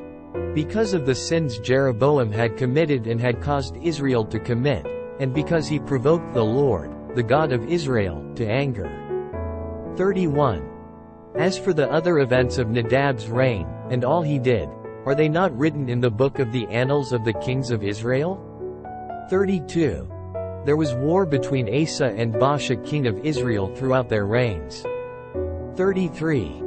In the 3rd year of Asa king of Judah, Baasha son of Ahijah became king of all Israel in Tirzah, and he reigned 24 years. 34. He did evil in the eyes of the Lord, walking in the ways of Jeroboam and in his sin, which he had caused Israel to commit. 1 Kings 16. 1 Then the word of the Lord came to Jehu son of Hanani against Baasha. 2 inches I lifted you up from the dust and made you leader of my people Israel. But you walked in the ways of Jeroboam and caused my people Israel to sin and to provoke me to anger by their sins. 3 So I am about to consume Baasha and his house, and I will make your house like that of Jeroboam son of Nebat. 4 Dogs will eat those belonging to Baasha who die in the city, and the birds of the air will feed on those who die in the country. 5 As for the other events of Baasha's reign, what he did and his achievements, are they not written in the book of the annals of the kings of Israel? 6 Baasha rested with his fathers and was buried in Tirzah, and Elah his son succeeded him as king. 7 Moreover, the word of the Lord came through the prophet Jehu son of Hanani to Baasha and his house, because of all the evil he had done in the eyes of the Lord, provoking him to anger by the things he did, and becoming like the house of Jeroboam, and also because he destroyed it. 8 In the 26th year of Asa king of Judah, Elah son of Baasha became king of Israel, and he reigned in Tirzah 2 years. 9 Zimri, one of his officials, who had command of half his chariots, plotted against him. Elah was in Tirzah at the time, getting drunk in the home of Arza, the man in charge of the palace at Tirzah. 10 Zimri came in, struck him down and killed him in the 27th year of Asa king of Judah. Then he succeeded him as king. 11 As soon as he began to reign and was seated on the throne, he killed off Baasha's whole family. He did not spare a single male, whether relative or friend. 12 So Zimri destroyed the whole family of Baasha, in accordance with the word of the Lord spoken against Baasha through the prophet Jehu. 13 Because of all the sins Baasha and his son Elah had committed and had caused Israel to commit, so that they provoked the Lord, the God of Israel, to anger by their worthless idols. 14 As for the other events of Elah's reign, and all he did, are they not written in the book of the annals of the kings of Israel? 15 In the 27th year of Asa king of Judah, Zimri reigned in Tirzah 7 days. The army was encamped near Gibbethon, a Philistine town. 16 When the Israelites in the camp heard that Zimri had plotted against the king and murdered him, they proclaimed Omri, the commander of the army, king over Israel that very day there in the camp. 17 Then Omri and all the Israelites with him withdrew from Gibbethon and laid siege to Tirzah. 18 When Zimri saw that the city was taken, he went into the citadel of the royal palace and set the palace on fire around him. So he died. 19 Because of the sins he had committed, doing evil in the eyes of the Lord and walking in the ways of Jeroboam and in the sin he had committed and had caused Israel to commit. 20 As for the other events of Zimri's reign, and the rebellion he carried out, are they not written in the book of the annals of the kings of Israel? 21 Then the people of Israel were split into two factions, half supported Tibni son of Ginath for king, and the other half supported Omri. 22 But Omri's followers proved stronger than those of Tibni son of Ginath. So Tibni died and Omri became king. 23 In the 31st year of Asa king of Judah, Omri became king of Israel, and he reigned 12 years, 6 of them in Tirzah.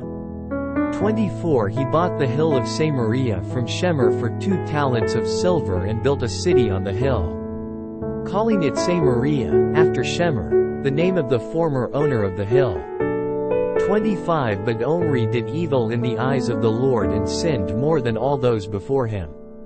26 He walked in all the ways of Jeroboam son of Nebat and in his sin, which he had caused Israel to commit, so that they provoked the Lord, the God of Israel, to anger by their worthless idols.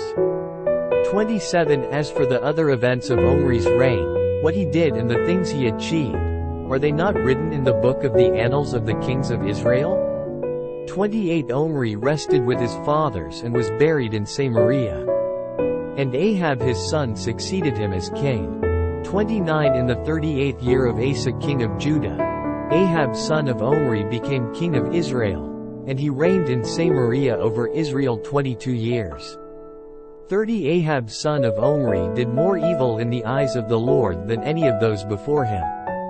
31 He not only considered it trivial to commit the sins of Jeroboam son of Nebat, but he also married Jezebel daughter of Ethbaal king of the Sidonians, and began to serve Baal and worship him. 32 He set up an altar for Baal in the temple of Baal that he built in Samaria.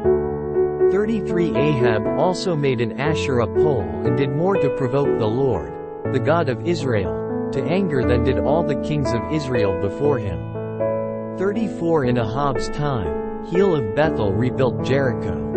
He laid its foundations at the cost of his firstborn son Abiram, and he set up its gates at the cost of his youngest son Segub, in accordance with the word of the Lord spoken by Joshua son of Nun. 1 Kings 17. 1 Now Elijah the Tishbite, from Tishbe in Gilead, said to Ahab, As the Lord, the God of Israel, lives, whom I serve, there will be neither dew nor rain in the next few years except at my word. 2 Then the word of the Lord came to Elijah. 3 Leave here, turn eastward and hide in the Kerith ravine, east of the Jordan.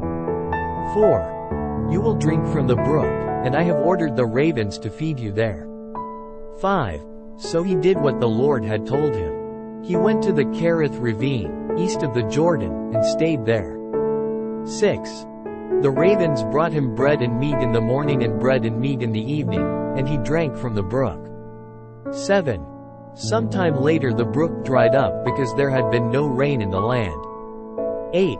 Then the word of the Lord came to him. 9. Go at once to Zarephath of Sidon and stay there. I have commanded a widow in that place to supply you with food. 10. So he went to Zarephath. When he came to the town gate, a widow was there gathering sticks.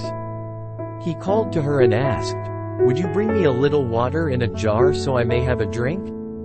11. As she was going to get it, he called, And bring me, please, a piece of bread.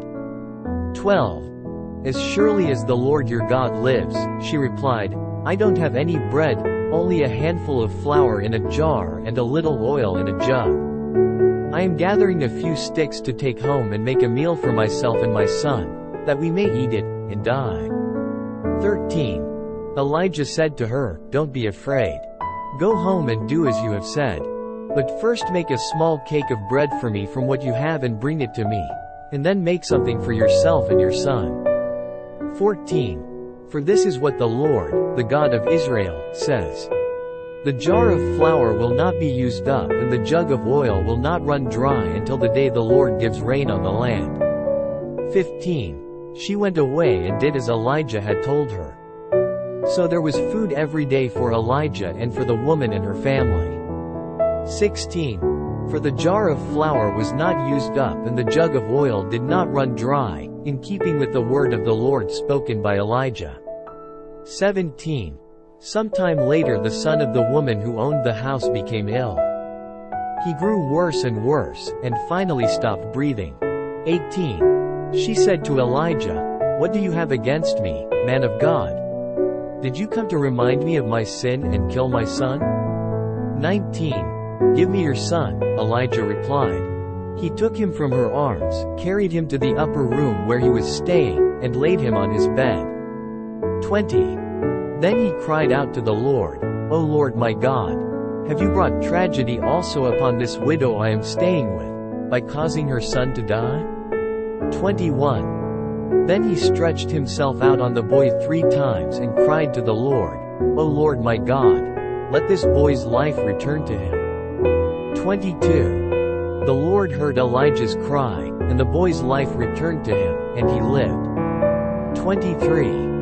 Elijah picked up the child and carried him down from the room into the house. He gave him to his mother and said, Look, your son is alive.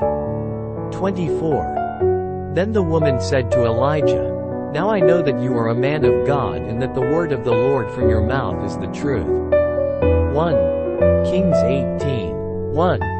After a long time, in the 3rd year, the word of the Lord came to Elijah, Go and present yourself to Ahab, and I will send rain on the land. 2. So Elijah went to present himself to Ahab. Now the famine was severe in Samaria. 3. And Ahab had summoned Obadiah, who was in charge of his palace. Obadiah was a devout believer in the Lord. 4. While Jezebel was killing off the Lord's prophets, Obadiah had taken 100 prophets and hidden them in 2 caves, 50 in each, and had supplied them with food and water. 5. Ahab had said to Obadiah, Go through the land to all the springs and valleys. Maybe we can find some grass to keep the horses and mules alive so we will not have to kill any of our animals. 6. So they divided the land they were to cover, Ahab going in one direction and Obadiah in another. 7. As Obadiah was walking along, Elijah met him. Obadiah recognized him, bowed down to the ground, and said, Is it really you, my lord Elijah? 8. Yes, he replied. Go tell your master, Elijah is here. 9.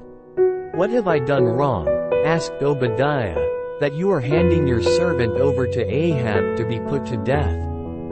10. As surely as the Lord your God lives, There is not a nation or kingdom where my master has not sent someone to look for you. And whenever a nation or kingdom claimed you were not there, he made them swear they could not find you. 11. But now you tell me to go to my master and say, Elijah is here. 12. I don't know where the Spirit of the Lord may carry you when I leave you. If I go and tell Ahab and he doesn't find you, he will kill me. Yet I your servant have worshipped the Lord since my youth. 13. Haven't you heard, my Lord, what I did while Jezebel was killing the prophets of the Lord? I hid 100 of the Lord's prophets in 2 caves, 50 in each, and supplied them with food and water. 14. And now you tell me to go to my master and say, Elijah is here. He will kill me. 15. Elijah said, As the Lord Almighty lives, whom I serve, I will surely present myself to Ahab today. 16. So Obadiah went to meet Ahab and told him, and Ahab went to meet Elijah. 17. When he saw Elijah, he said to him, Is that you troubler of Israel? 18. I have not made trouble for Israel, Elijah replied. But you and your father's family have. You have abandoned the Lord's commands and have followed the Baals. 19. Now summon the people from all over Israel to meet me on Mount Carmel. And bring the 450 prophets of Baal and the 400 prophets of Asherah, who eat at Jezebel's table. 20.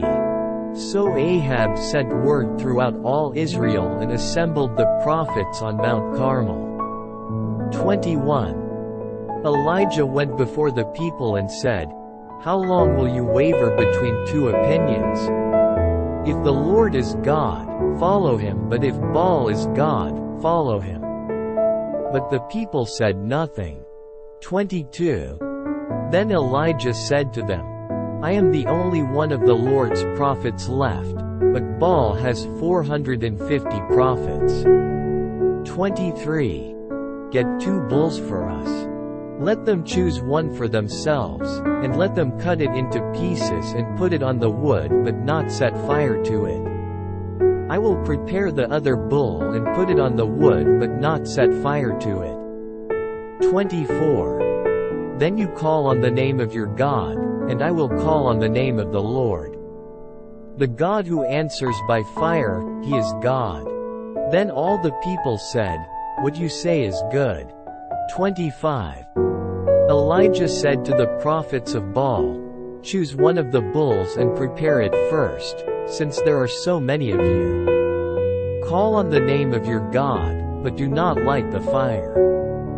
26. So they took the bull given them and prepared it. Then they called on the name of Baal from morning till noon. O Baal, answer us, they shouted. But there was no response, no one answered. And they danced around the altar they had made. 27. At noon Elijah began to taunt them. Shout louder, he said. Surely he is a god. Perhaps he is deep in thought, or busy, or traveling. Maybe he is sleeping and must be awakened. 28.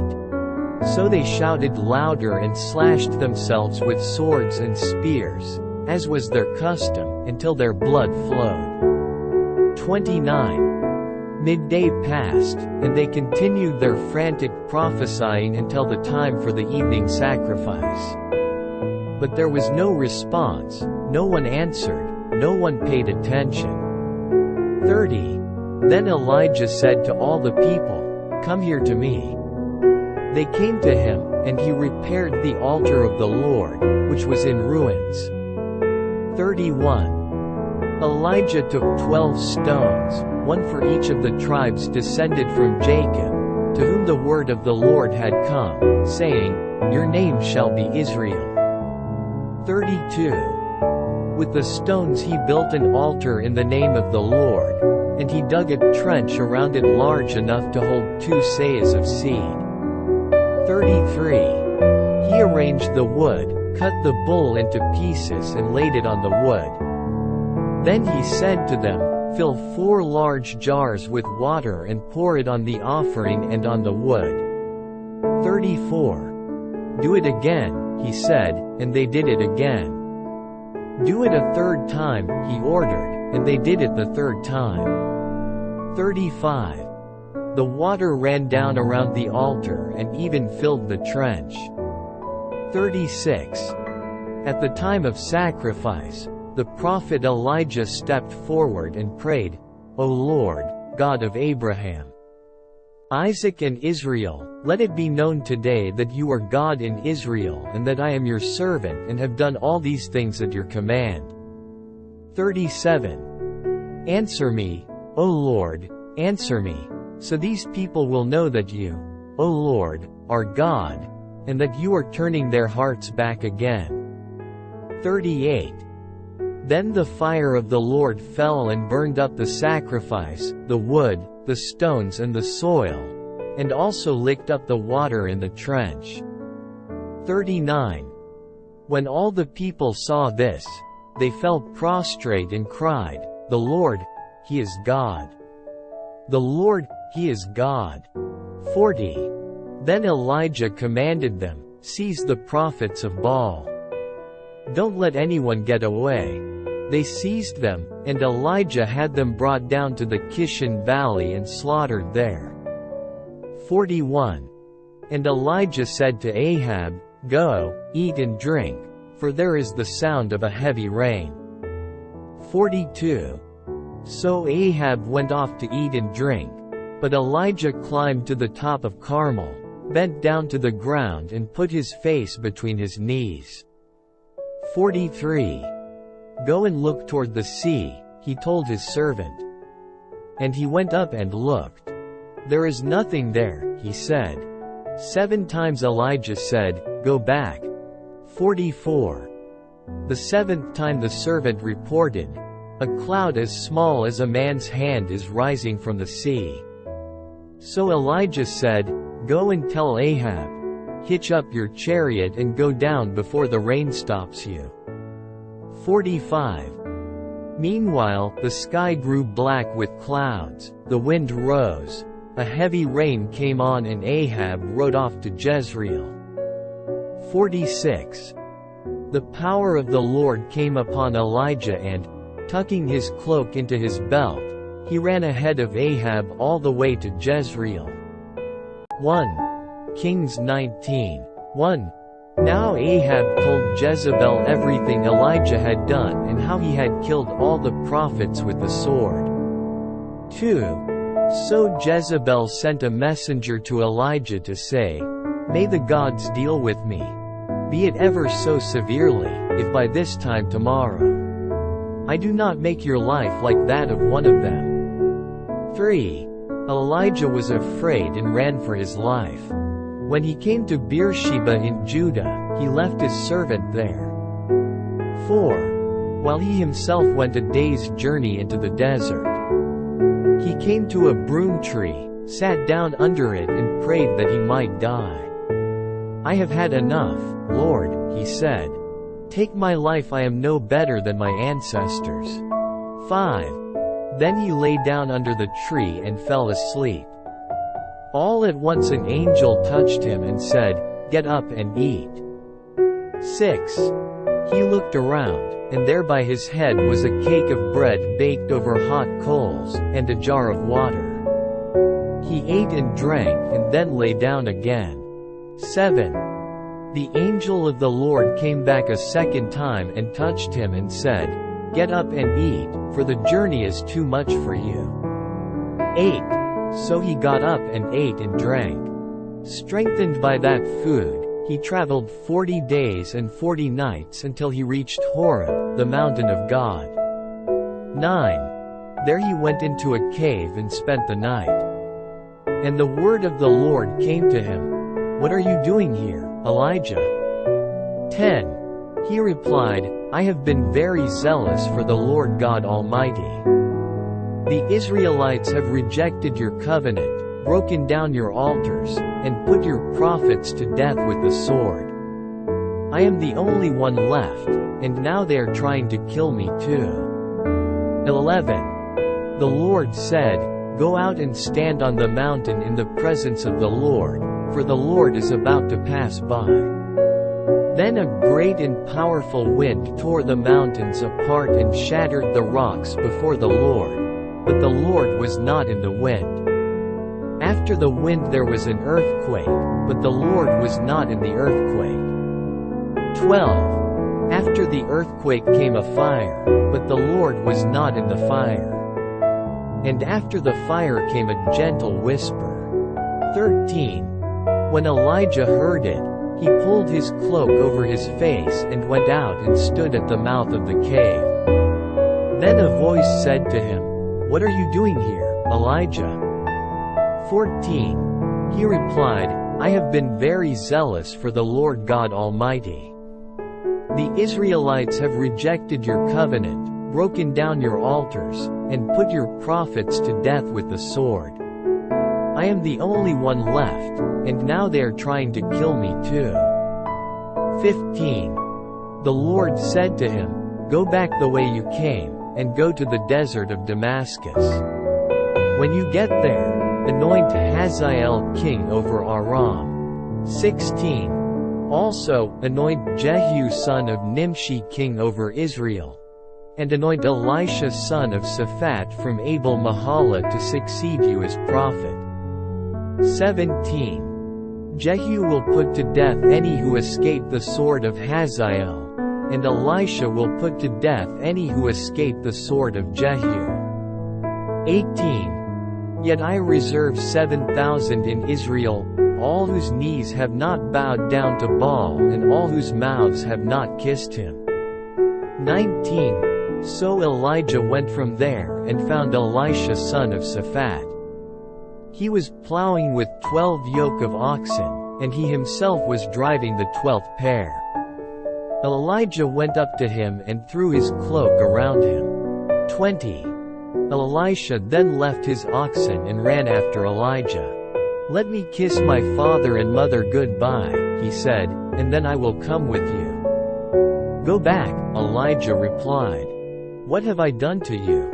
21. So Elisha left him and went back. He took his yoke of oxen and slaughtered them. He burned the plowing equipment to cook the meat and gave it to the people, and they ate. Then he set out to follow Elijah and became his attendant. 1 Kings 20:1. Now Ahab told Jezebel everything Elijah had done and how he had killed all the prophets with the sword. 2. So Jezebel sent a messenger to Elijah to say, May the gods deal with me, be it ever so severely, if by this time tomorrow I do not make your life like that of one of them. 3. Elijah was afraid and ran for his life. When he came to Beersheba in Judah, he left his servant there. 4. While he himself went a day's journey into the desert, he came to a broom tree, sat down under it and prayed that he might die. I have had enough, Lord, he said. Take my life, I am no better than my ancestors. 5. Then he lay down under the tree and fell asleep. All at once an angel touched him and said, Get up and eat. 6. He looked around, and there by his head was a cake of bread baked over hot coals, and a jar of water. He ate and drank and then lay down again. 7. The angel of the Lord came back a second time and touched him and said, Get up and eat, for the journey is too much for you. 8. So he got up and ate and drank. Strengthened by that food, he traveled 40 days and 40 nights until he reached Horeb, the mountain of God. 9. There he went into a cave and spent the night.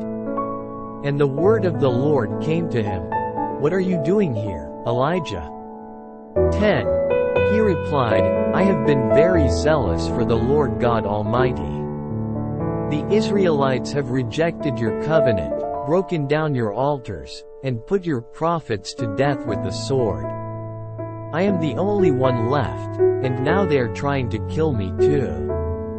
11. The Lord said, Go out and stand on the mountain in the presence of the Lord, for the Lord is about to pass by. Then a great and powerful wind tore the mountains apart and shattered the rocks before the Lord, but the Lord was not in the wind. After the wind there was an earthquake, but the Lord was not in the earthquake. 12. After the earthquake came a fire, but the Lord was not in the fire. And after the fire came a gentle whisper. 13. When Elijah heard it, he pulled his cloak over his face and went out and stood at the mouth of the cave. Then a voice said to him, What are you doing here, Elijah? 14. He replied, I have been very zealous for the Lord God Almighty. The Israelites have rejected your covenant, broken down your altars, and put your prophets to death with the sword. I am the only one left, and now they are trying to kill me too. 15.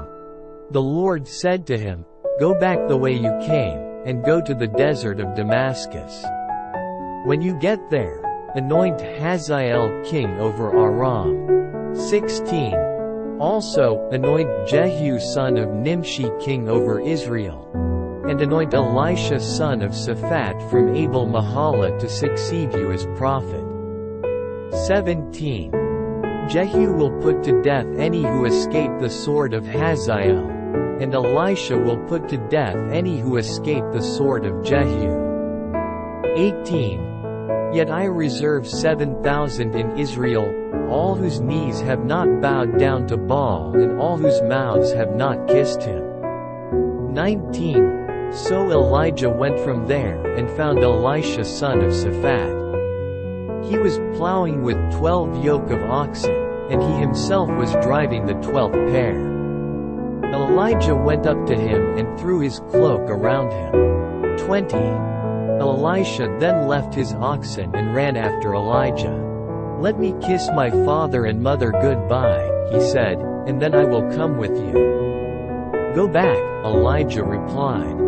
What have I done to you? 21.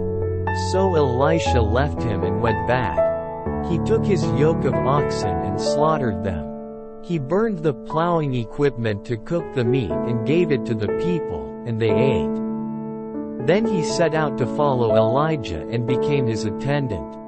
22. Afterward, the prophet came to the king of Israel and said, Strengthen your position and see what must be done, because next spring, the king of Aram will attack you again.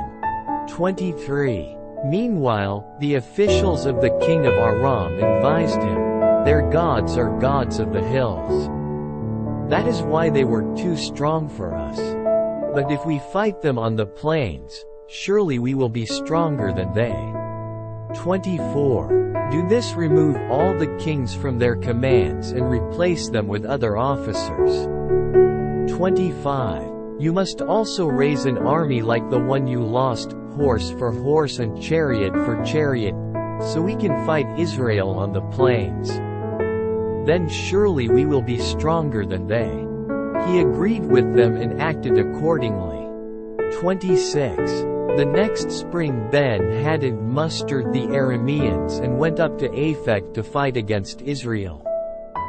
27. When the Israelites were also mustered and given provisions, they marched out to meet them. The Israelites camped opposite them like two small flocks of goats, while the Arameans covered the countryside. 28. The man of God came up and told the king of Israel, This is what the Lord says. Because the Arameans think the Lord is a God of the hills and not a God of the valleys, I will deliver this vast army into your hands, and you will know that I am the Lord. 29. For 7 days they camped opposite each other, and on the 7th day the battle was joined. The Israelites inflicted 100,000 casualties on the Aramean foot soldiers in one day. 30. The rest of them escaped to the city of Aphek, where the wall collapsed on 27,000 of them. And Ben-Hadad fled to the city and hid in an inner room. 31. His officials said to him, "Look, we have heard that the kings of the house of Israel are merciful. Let us go to the king of Israel with sackcloth around our waists and ropes around our heads. Perhaps he will spare your life." 32. Wearing sackcloth around their waists and ropes around their heads, they went to the king of Israel and said, "Your servant Ben-Hadad says, 'Please let me live.'" The king answered, "Is he still alive? He is my brother." 33. The men took this as a good sign and were quick to pick up his word. "Yes, your brother Ben-Hadad," they said. "Go and get him," the king said. When Ben-Hadad came out, Ahab had him come up into his chariot. 34. "I will return the cities my father took from your father," Ben-Hadad offered. "You may set up your own market areas in Damascus, as my father did in Samaria." Ahab said, "On the basis of a treaty I will set you free." So he made a treaty with him, and let him go. 35. By the word of the Lord one of the sons of the prophet said to his companion, "Strike me with your weapon," but the man refused. 36. So the prophet said, "Because you have not obeyed the Lord, as soon as you leave me a lion will kill you." And after the man went away, a lion found him and killed him. 37. The prophet found another man and said, "Strike me, please." So the man struck him and wounded him. 38. Then the prophet went and stood by the road waiting for the king. He disguised himself with his headband down over his eyes. 39. As the king passed by, the prophet called out to him, "Your servant went into the thick of the battle. And someone came to me with a captive and said, 'Guard this man. If he is missing, it will be your life for his life, or you must pay a talent of silver.' 40. While your servant was busy here and there, the man disappeared. 'That is your sentence,' the king of Israel said. 'You have pronounced it yourself.' 41. Then the prophet quickly removed the headband from his eyes, and the king of Israel recognized him as one of the prophets. 42. He said to the king, "This is what the Lord says, you have set free a man I had determined should die. Therefore it is your life for his life, your people for his people." 43. Sullen and angry, the king of Israel went to his palace in Samaria. 1.Kings 21. 1. Sometime later there was an incident involving a vineyard belonging to Naboth the Jezreelite. The vineyard was in Jezreel, close to the palace of Ahab king of Samaria. 2. Ahab said to Naboth, "Let me have your vineyard to use for a vegetable garden, since it is close to my palace.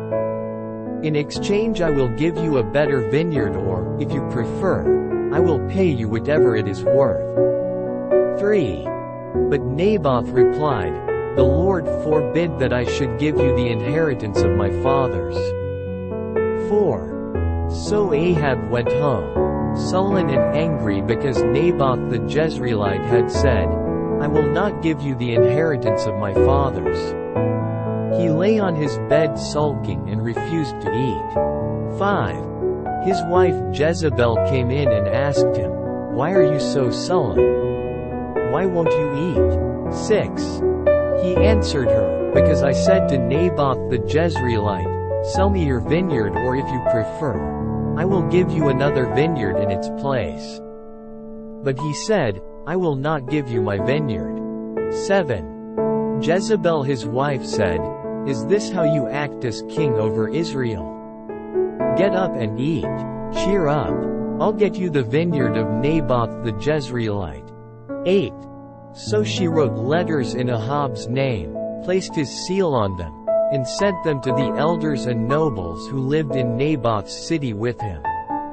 9. In those letters she wrote, "Proclaim a day of fasting and seat Naboth in a prominent place among the people." 10. But seat 2 scoundrels opposite him and have them testify that he has cursed both God and the king. Then take him out and stone him to death. 11. So the elders and nobles who lived in Naboth's city did as Jezebel directed in the letters she had written to them. 12. They proclaimed a fast and seated Naboth in a prominent place among the people. 13. Then 2 scoundrels came and sat opposite him and brought charges against Naboth before the people, saying, "Naboth has cursed both God and the king." So they took him outside the city and stoned him to death. 14. Then they sent word to Jezebel, "Naboth has been stoned and is dead." 15. As soon as Jezebel heard that Naboth had been stoned to death, she said to Ahab, "Get up and take possession of the vineyard of Naboth the Jezreelite that he refused to sell you. He is no longer alive, but dead." 16. When Ahab heard that Naboth was dead, he got up and went down to take possession of Naboth's vineyard. 17. Then the word of the Lord came to Elijah the Tishbite. 18. Go down to meet Ahab king of Israel, who rules in Samaria. He is now in Naboth's vineyard, where he has gone to take possession of it. 19. Say to him, "This is what the Lord says, have you not murdered a man and seized his property?" Then say to him, "This is what the Lord says, in the place where dogs licked up Naboth's blood, dogs will lick up your blood, yes, yours." 20. Ahab said to Elijah, "So you have found me, my enemy." "I have found you," he answered, "because you have sold yourself to do evil in the eyes of the Lord." 21. I am going to bring disaster on you. I will consume your descendants and cut off from Ahab every last male in Israel, slave or free. 22. I will make your house like that of Jeroboam, son of Nebat, and that of Baasha son of Ahijah, because you have provoked me to anger and have caused Israel to sin. 23. And also concerning Jezebel the Lord says, "Dogs will devour Jezebel by the wall of Jezreel." 24. Dogs will eat those belonging to Ahab who die in the city, and the birds of the air will feed on those who die in the country. 25. There was never a man like Ahab, who sold himself to do evil in the eyes of the Lord, urged on by Jezebel his wife. 26. He behaved in the vilest manner by going after idols, like the Amorites the Lord drove out before Israel. 27.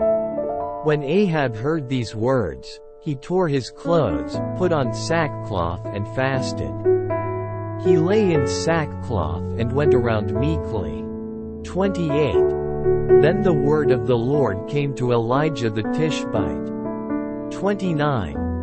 Have you noticed how Ahab has humbled himself before me? Because he has humbled himself, I will not bring this disaster in his day, but I will bring it on his house in the days of his son. 1.Kings 22. 1. For 3 years there was no war between Aram and Israel. 2. But in the 3rd year Jehoshaphat king of Judah went down to see the king of Israel. 3.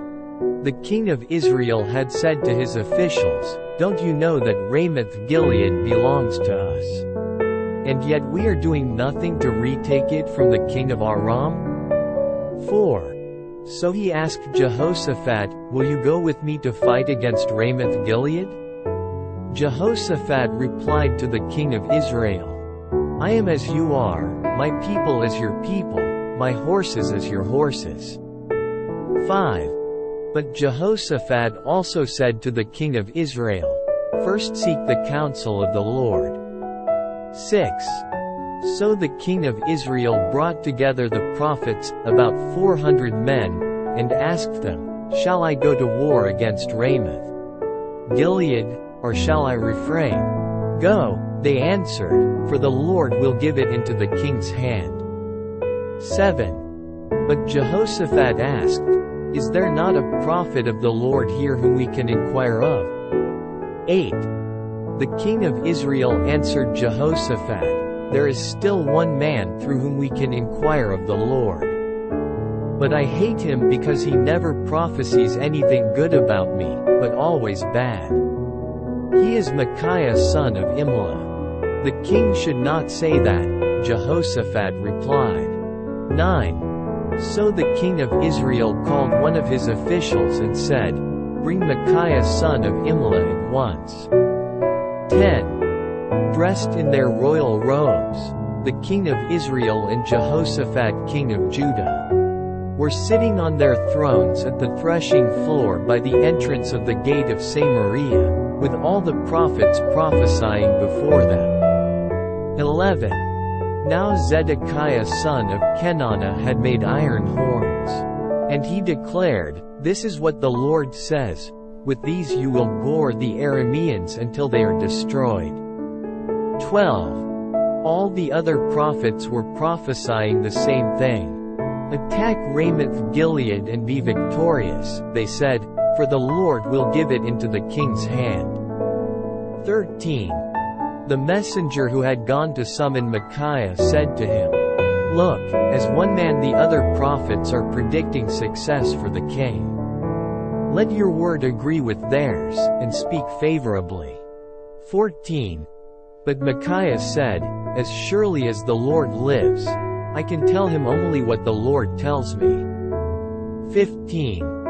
When he arrived, the king asked him, "Micaiah, shall we go to war against Ramoth Gilead, or shall I refrain?" "Attack and be victorious," he answered, "for the Lord will give it into the king's hand." 16. The king said to him, "How many times must I make you swear to tell me nothing but the truth in the name of the Lord?" 17.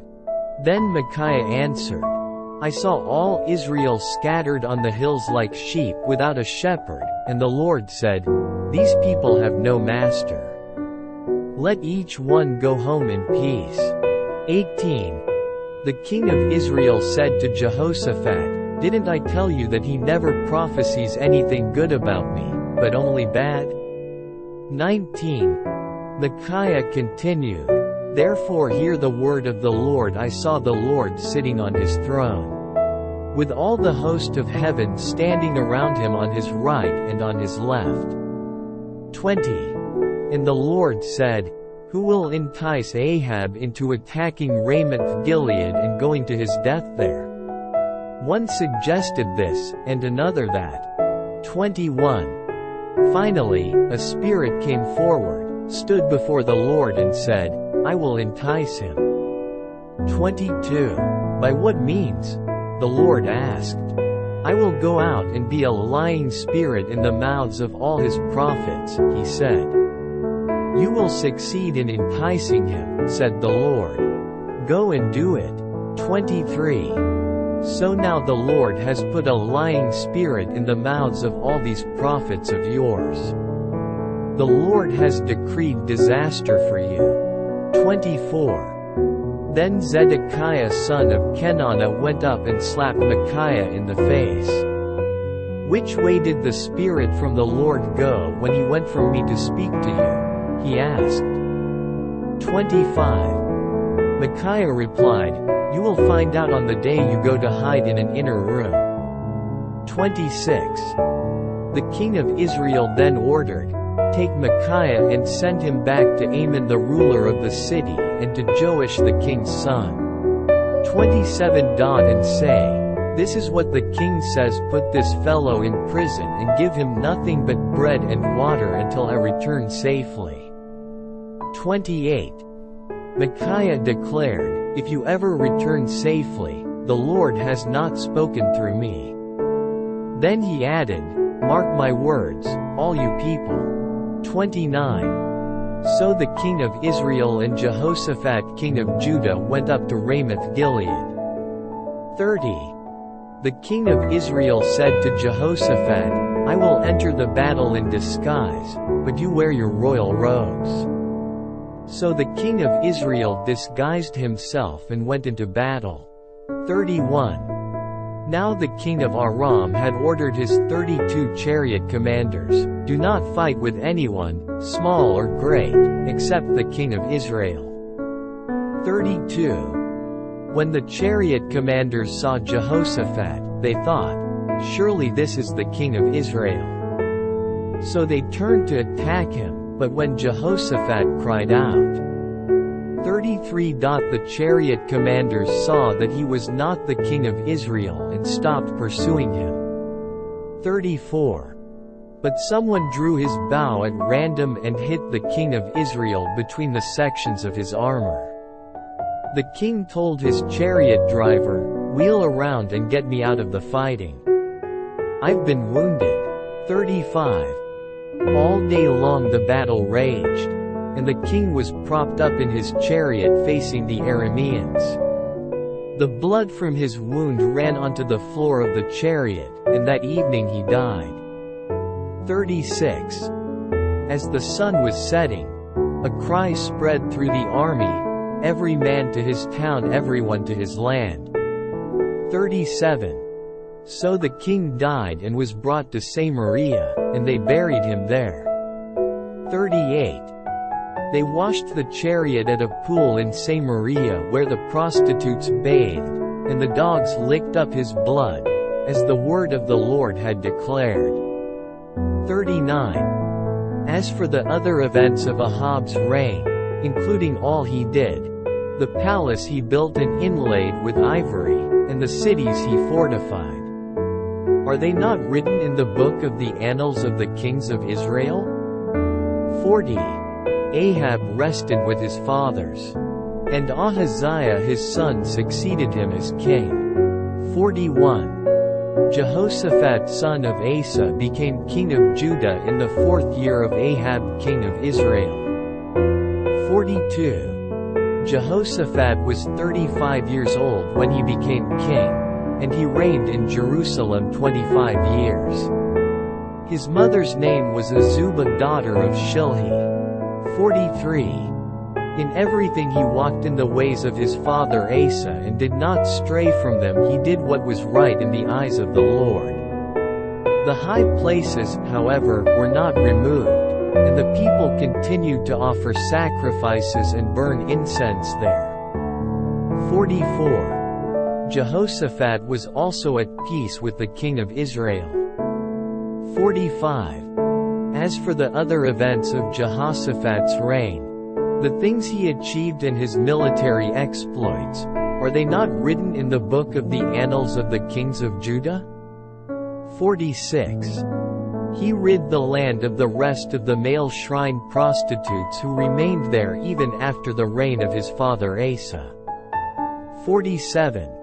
There was then no king in Edom, a deputy ruled. 48. Now Jehoshaphat built a fleet of trading ships to go to Ophir for gold, but they never set sail, they were wrecked at Etzion-Geber. 49. At that time Ahaziah son of Ahab said to Jehoshaphat, "Let my men sail with your men," but Jehoshaphat refused. 50. Then Jehoshaphat rested with his fathers and was buried with them in the city of David his father. And Jehoram his son succeeded him. 51. Ahaziah son of Ahab became king of Israel in Samaria in the 17th year of Jehoshaphat king of Judah, and he reigned over Israel 2 years. 52. He did evil in the eyes of the Lord, because he walked in the ways of his father and mother, and in the ways of Jeroboam son of Nebat, who caused Israel to sin. 53. He served and worshipped Baal and provoked the Lord, the God of Israel, to anger, just as his father had done.